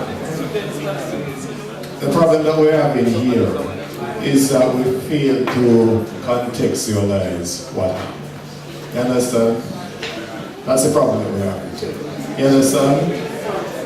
We're still thinking 21st century. You understand? So the chance, what the point I'm making here is that 300 years ago is a good chance that a lot of us adults probably would have been slave owners. Black and white. Right? There's an American called Anton Dubuque, a black man who owned slaves. And there's another one called William Ellison, a black man who owned and breed slaves. The point I'm trying to make is that slavery at the time wasn't seen as a big deal. And for us to understand, we have to think 18th century. I know it's difficult here because we're thinking 21st century. All races are equal, male, female equal, but that wasn't the norm back then. You understand? And to hold on, just hold on. Very quickly, please. Yes. And to bring 20th and 21st century constructs to 18th century people really is very few. Okay. It's not right. All right, thank you. Smoke screen again. They were the laws. We didn't make the laws in those days. We were enslaved and imprisoned in a country. We were prisoners of war. Toussaint Louverture, who led the Haitian Revolution, owned slaves. He bought his family out of slavery. That was the reality we had to live there. Sometimes we had to buy our loved ones out of slavery and we had to keep them as slaves because if they were set free, they could be captured by random slave catchers and sold back into slavery. So you did have Africans who, to preserve their family and to ensure their safety and life, they could afford it, they bought them out of slavery and kept them as their own. They did not treat them with racism though.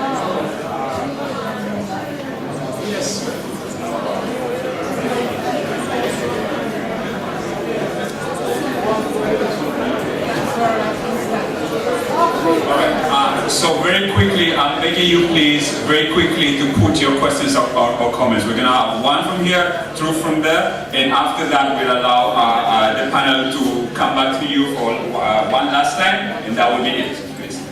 Please. Good afternoon, my name is Cicera from the Convent of Mercy Academy Alpha. So, my question is to Mr. Dingwall. I sit in a sociology class. I have done history and Caribbean studies. A great teacher. And to base an entire argument on morality to oppose reparation makes no sense to me, because morality is what is accepted by that society in that time. Right and wrong are two different things. Instinct and morality are different. Your instinct is that I am a human being, I should be treated to such a standard. So therefore, if we are enslaved, or if a person is enslaved, or if a person is enslaving someone, you should know that I don't feel comfortable in this. I shouldn't be doing this to someone else. So why would you say, oh, it was morally acceptable back then to institute slavery, but we should not consider it right now? We have to, because the psychological impact that has been left on us will carry forever, will forever be hurt and forever reminded of it. And to the church representative, yeah, I do believe in going back to Africa and so forth, but I think it needs to be explained further to others that we don't just plan to jump on a boat and go back to Africa and dead for hungry in the streets. We don't plan to do that. We plan to, yes, we're going to get a vessel to take us there. We plan to set up...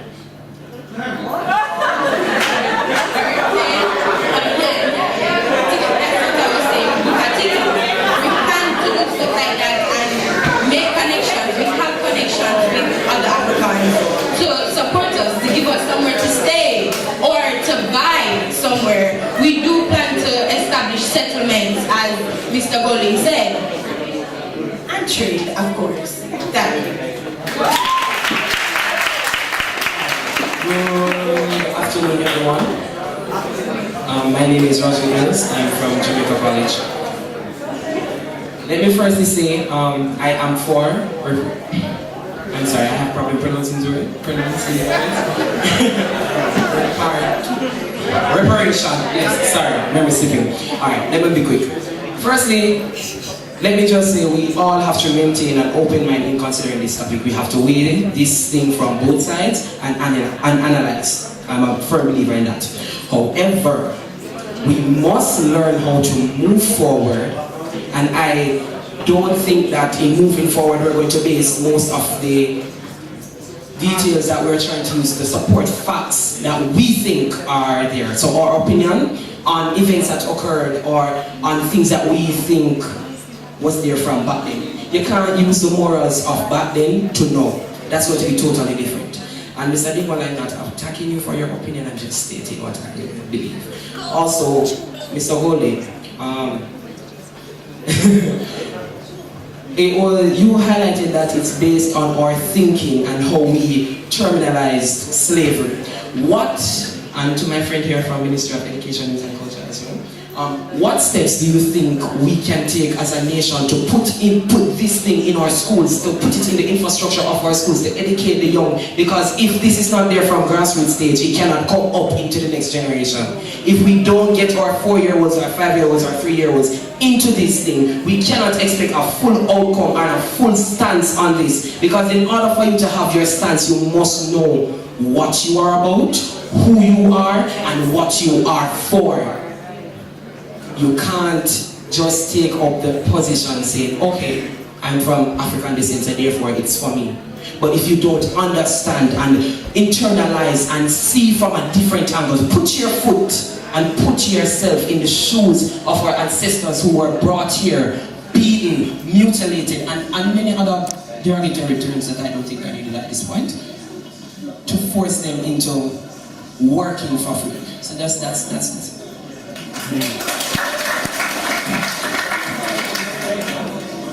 Good day, Fabian Morris. Ladies and gentlemen, let's begin. Mr. Oldie.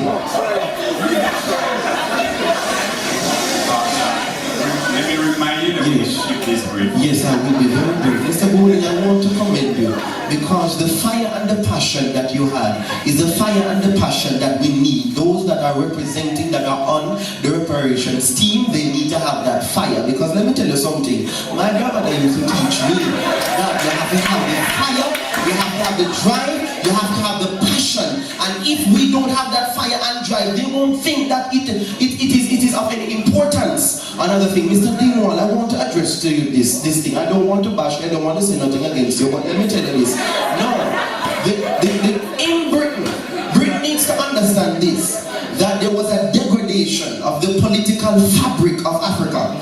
And because of a lot of leaders warped to the supplying of the needs of the trade, the needs would have been supplying Africans. And I understand that there were leaders that were a part of the slave trade. I understand that. But the fact still remains that Britain is a hypocrite. Why I say this? They say they follow the principles of the Bible. And if they really do what they do, if they really are Christians as they carry themselves, as they say, then I don't understand how their Imperial Majesty Jesus Christ would let them cause a country to have economic strains, undermine the whole civilization of countries and nations in Africa. They should have been the bigger person and say, look here, the Bible says that you must love your neighbor as you love your very self. Would you love your neighbor? Would you love your neighbor as your very self by killing and cutting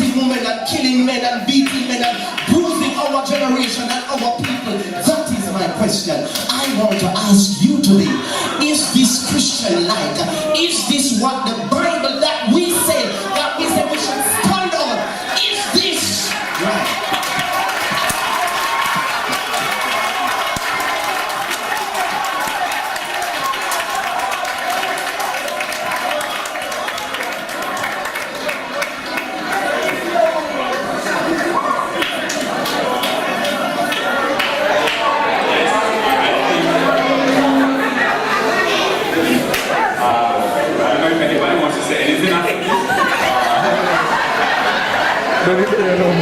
But if so, let's allow the panel for one last round, and we can probably go from left to right.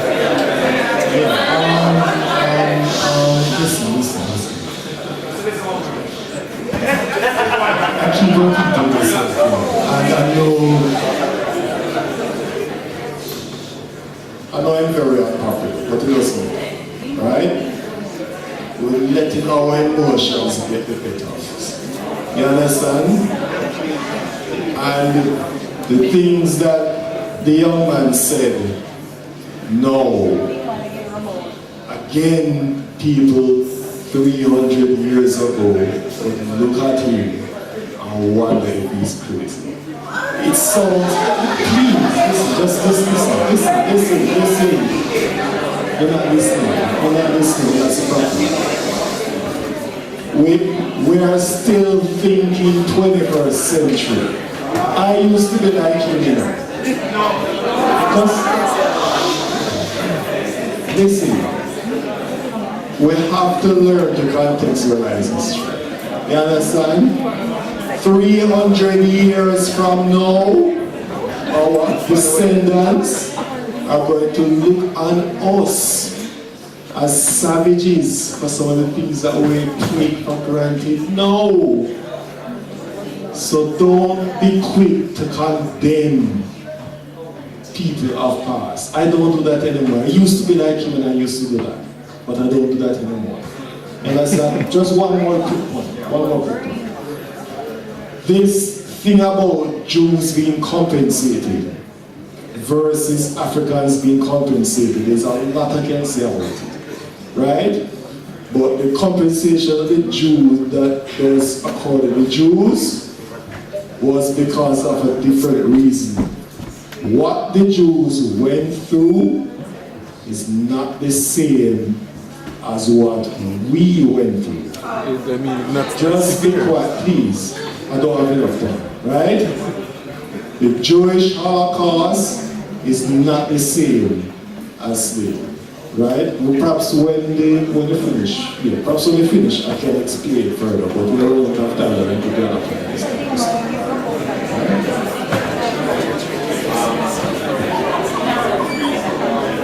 So now, there is what we refer to as a national identity crisis, whereby many Africans inside the West have never accepted colonial and neo-colonial designation.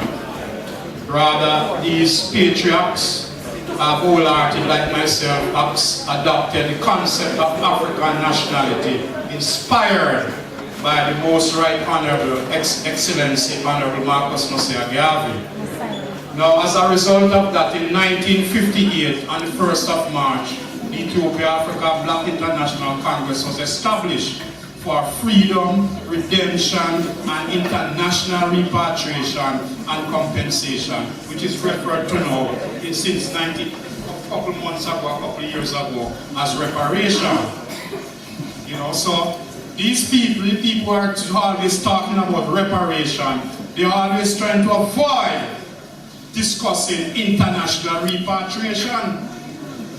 Because, as one of the speakers said, he wants to buy a house in Africa, but he doesn't want to live there. So this is the national identity crisis. So I'm saying that Universal Declaration of the United Nations, Declaration of Human Rights, stated that all man and woman are born free and equal, endowed with dignity, conscience, and pride. And it went on to say that all of us have a right to a nationality and the right to change our nationality if we want to do so. No, we are Ethiopians, Africans. We are not Jamaicans. We were illegally, as some people want to say it was legal, we were illegally forced out of Africa. We were taken out by force. So it was, we didn't come here with any passport, we didn't come here with any bank account, we came here naked like we were born. And we are saying that is enough. We have built Western Europe, we have built the Western diaspora. It is enough. It is time for us now to return under our own vine and fig tree through the United Nations Universal Declaration of Human Rights. All people, all civilized nations should accept this. And the people who brought us here, if they were civilized, as we were at the time, because why they brought us here, it was through our love. Because remember that we were royal, peculiar treasures, we were people who never commit no sin. Most of us never commit no sin. We are clean and pure people, righteous people. We are royal, peculiar people. And we find ourselves in this state. So what we want, this is not our country. This is the Western world that belongs to black people. Africa belongs to the black people. So that is where we want to go. And without apology, under the Universal Declaration of Human Rights, your students will read it up. We have this right to return under our own vine and fig tree. Okay, thank you, Chris and David. Are we going to, yes, your last remarks, please. This is a kind of general wind-up because I've listened to some fascinating questions and contributions, and I wanted just to wait to the end to answer on a few points. The first is that it is absolutely correct for Barbara Blake-Hand to say, and I commend her for what she said, that Rastafari was a pioneer in advocacy for reparation. Long before the 80s, it's true. Long before the 70s. And Rastafari must be saluted for having led the torch, carried the torch first in the demand for reparation. There was a very interesting debate going on, which I think will continue to go on, and needs to go on among comrades and friends, about the issue of repatriation and reparation. It reminds me of endless conversations I had with the same John Lloyd, wonderful man, and we argued this too. And I certainly thought, and I think he thought, that repatriation is the cornerstone of reparation. Reparation is vital. Let me tell you what the CARICOM 10-point plan says about repatriation. And I think you'll like it. The descendants of these stolen people have a legal right to return to their homeland. A repatriation program must be established and all available channels of international law and diplomacy used to resettle those persons who wish to return. And that, you see, covers both. Those who wish to return and those who do not wish to return. Those who will be here, building the societies of the Caribbean. And reparation, repair, different kinds of repair are appropriate and necessary for both. Neither one view is superior to the other. We have freedom. We should have the freedom to return or the freedom to stay. But either way, those who wronged you have the duty to make the proper repair available, not just through money, but through a massive injection of reparatory economic justice. Thirdly, slavery legal at the time. I find the arguments used by Mr. Dingwall as poppy-poppy. You can read books about the law of England, France, Portugal, Spain. They've all been put together in a very fine book by Nora Whitman, or Slavery and Reparations, the time is now. Read it. Read it, Mr. Dingwall. Because it's clear. I'm actually looking here at a law case which talks about the very things which he says were eccentricities. Judges talking about the odiousness of slavery in 1772. It was a crime then, it was a crime now, it was always a crime. Yes.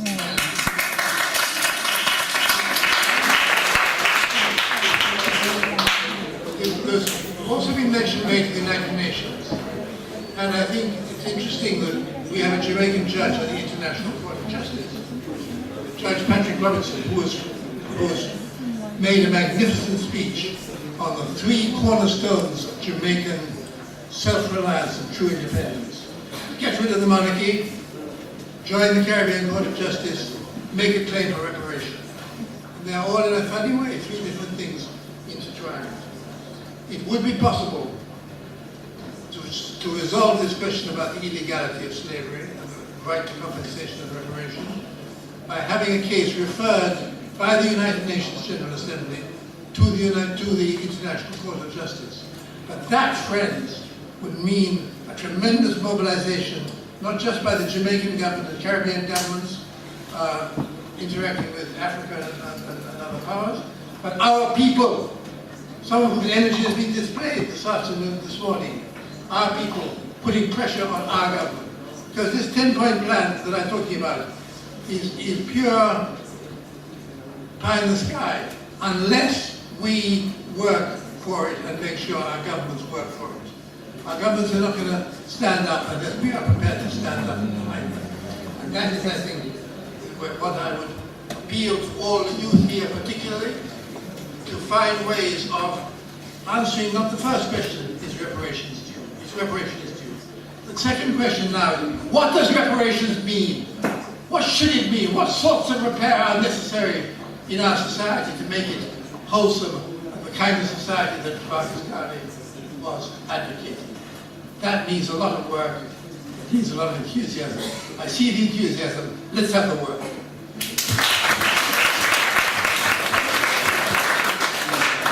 To wrap up, let me make my final 3 points. The Ma'afa, which is the African Holocaust, cannot be compared to the Jewish Holocaust. I agree with Mr. Dingwall.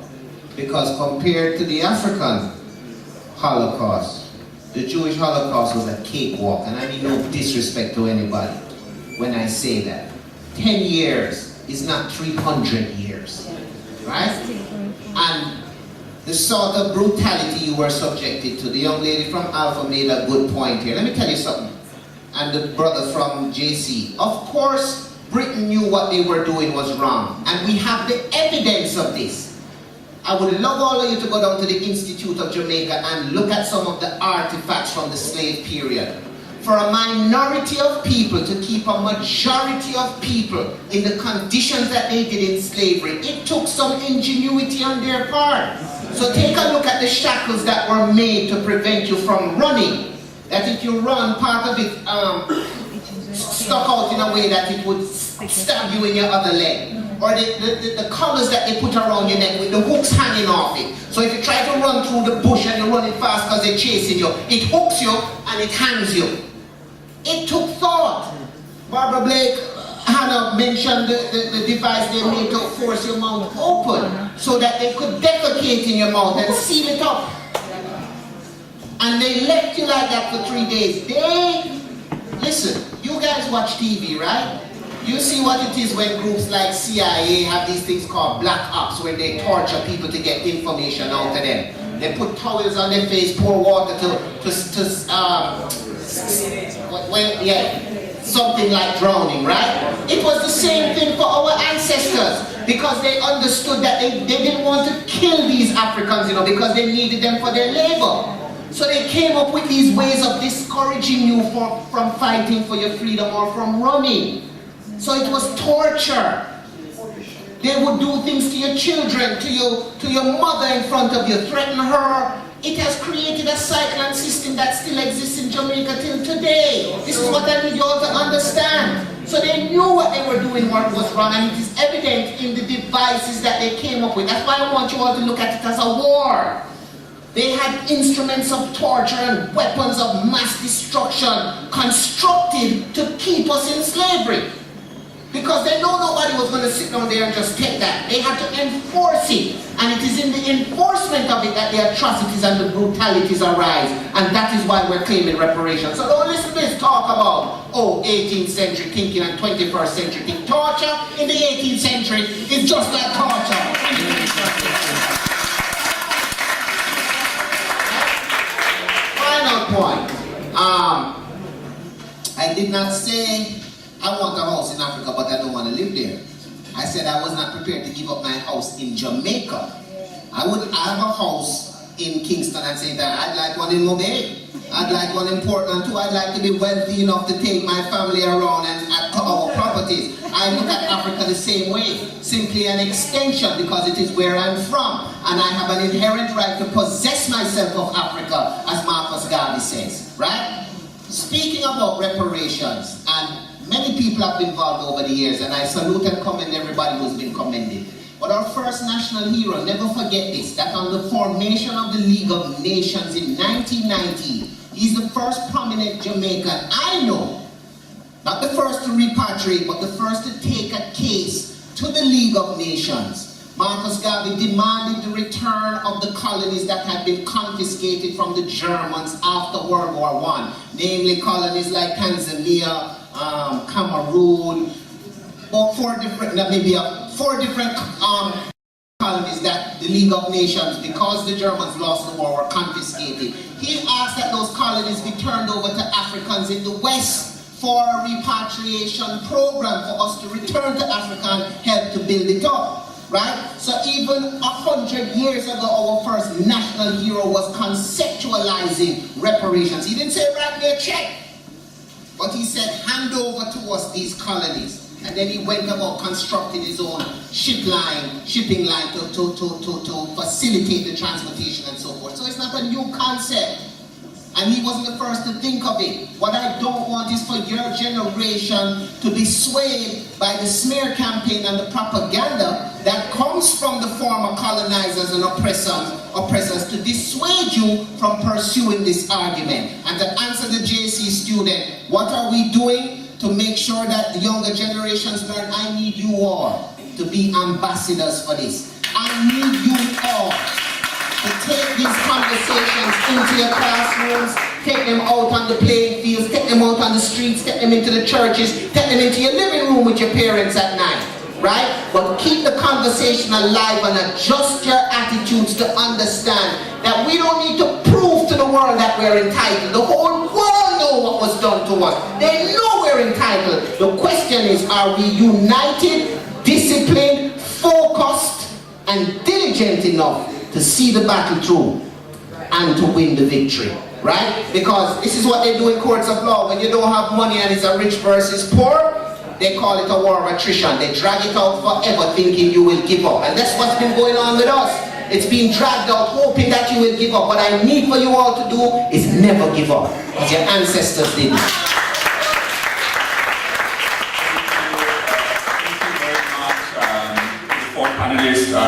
Before we close the session, I'm going to, so we don't discourage the younger ones, like I'm going to allow just 1 minute to say whatever you have to say. They're not going to get back to you formally. Maybe you can talk to them afterwards, but just 1 minute. I'm looking at my clock, and after that I'm going to ask Ms. Rule to come here and close the session.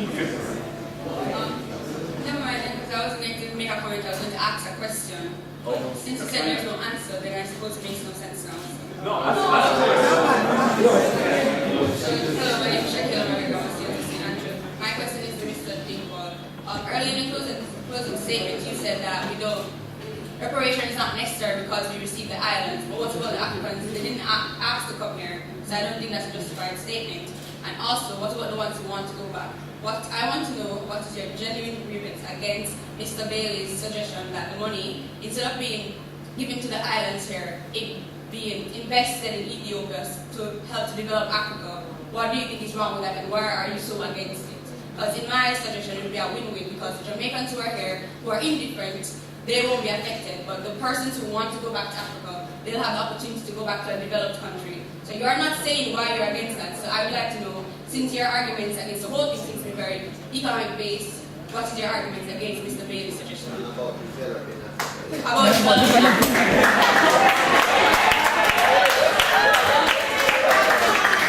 I need 30 seconds, just please.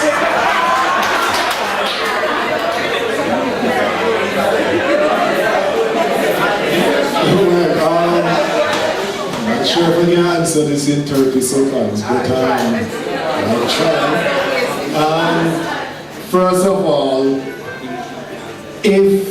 slavery is responsible for us thinking low of ourselves, as is being said. Right?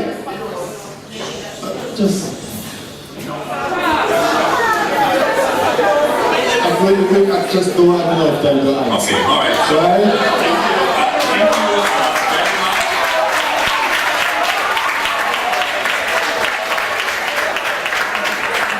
Thank you very much. Thank you very much. Just like, we're just going to call now this room to Representative Officer at the ACIJ to close the session. Okay, thank you very much.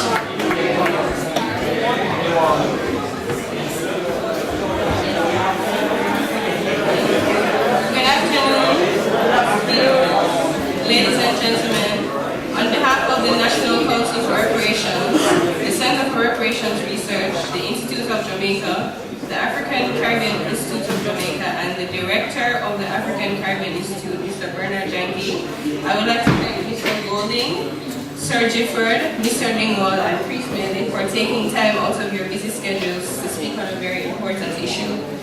I would also like to thank Ms. Rashiva Edwards from the Ministry of Culture, Ms. Barbara Blakano, who spoke earlier, but she's no longer here. And I'd also like to thank Ms. Jacqueline Bassel and Ms. Vivian Peter from the Ministry of Education, Youth and Information for coming to our lecture. I think we can all agree that it has been a rather rousing debate, and it was also very thought-provoking because it has shed light on a very important issue and also different points of view on this particular issue.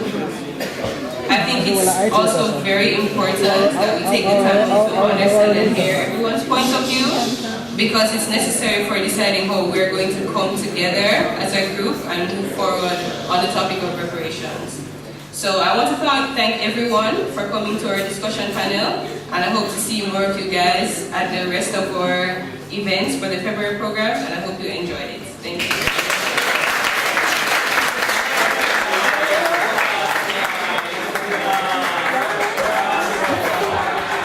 For those of you who made it all the way to the end, there are refreshments outside.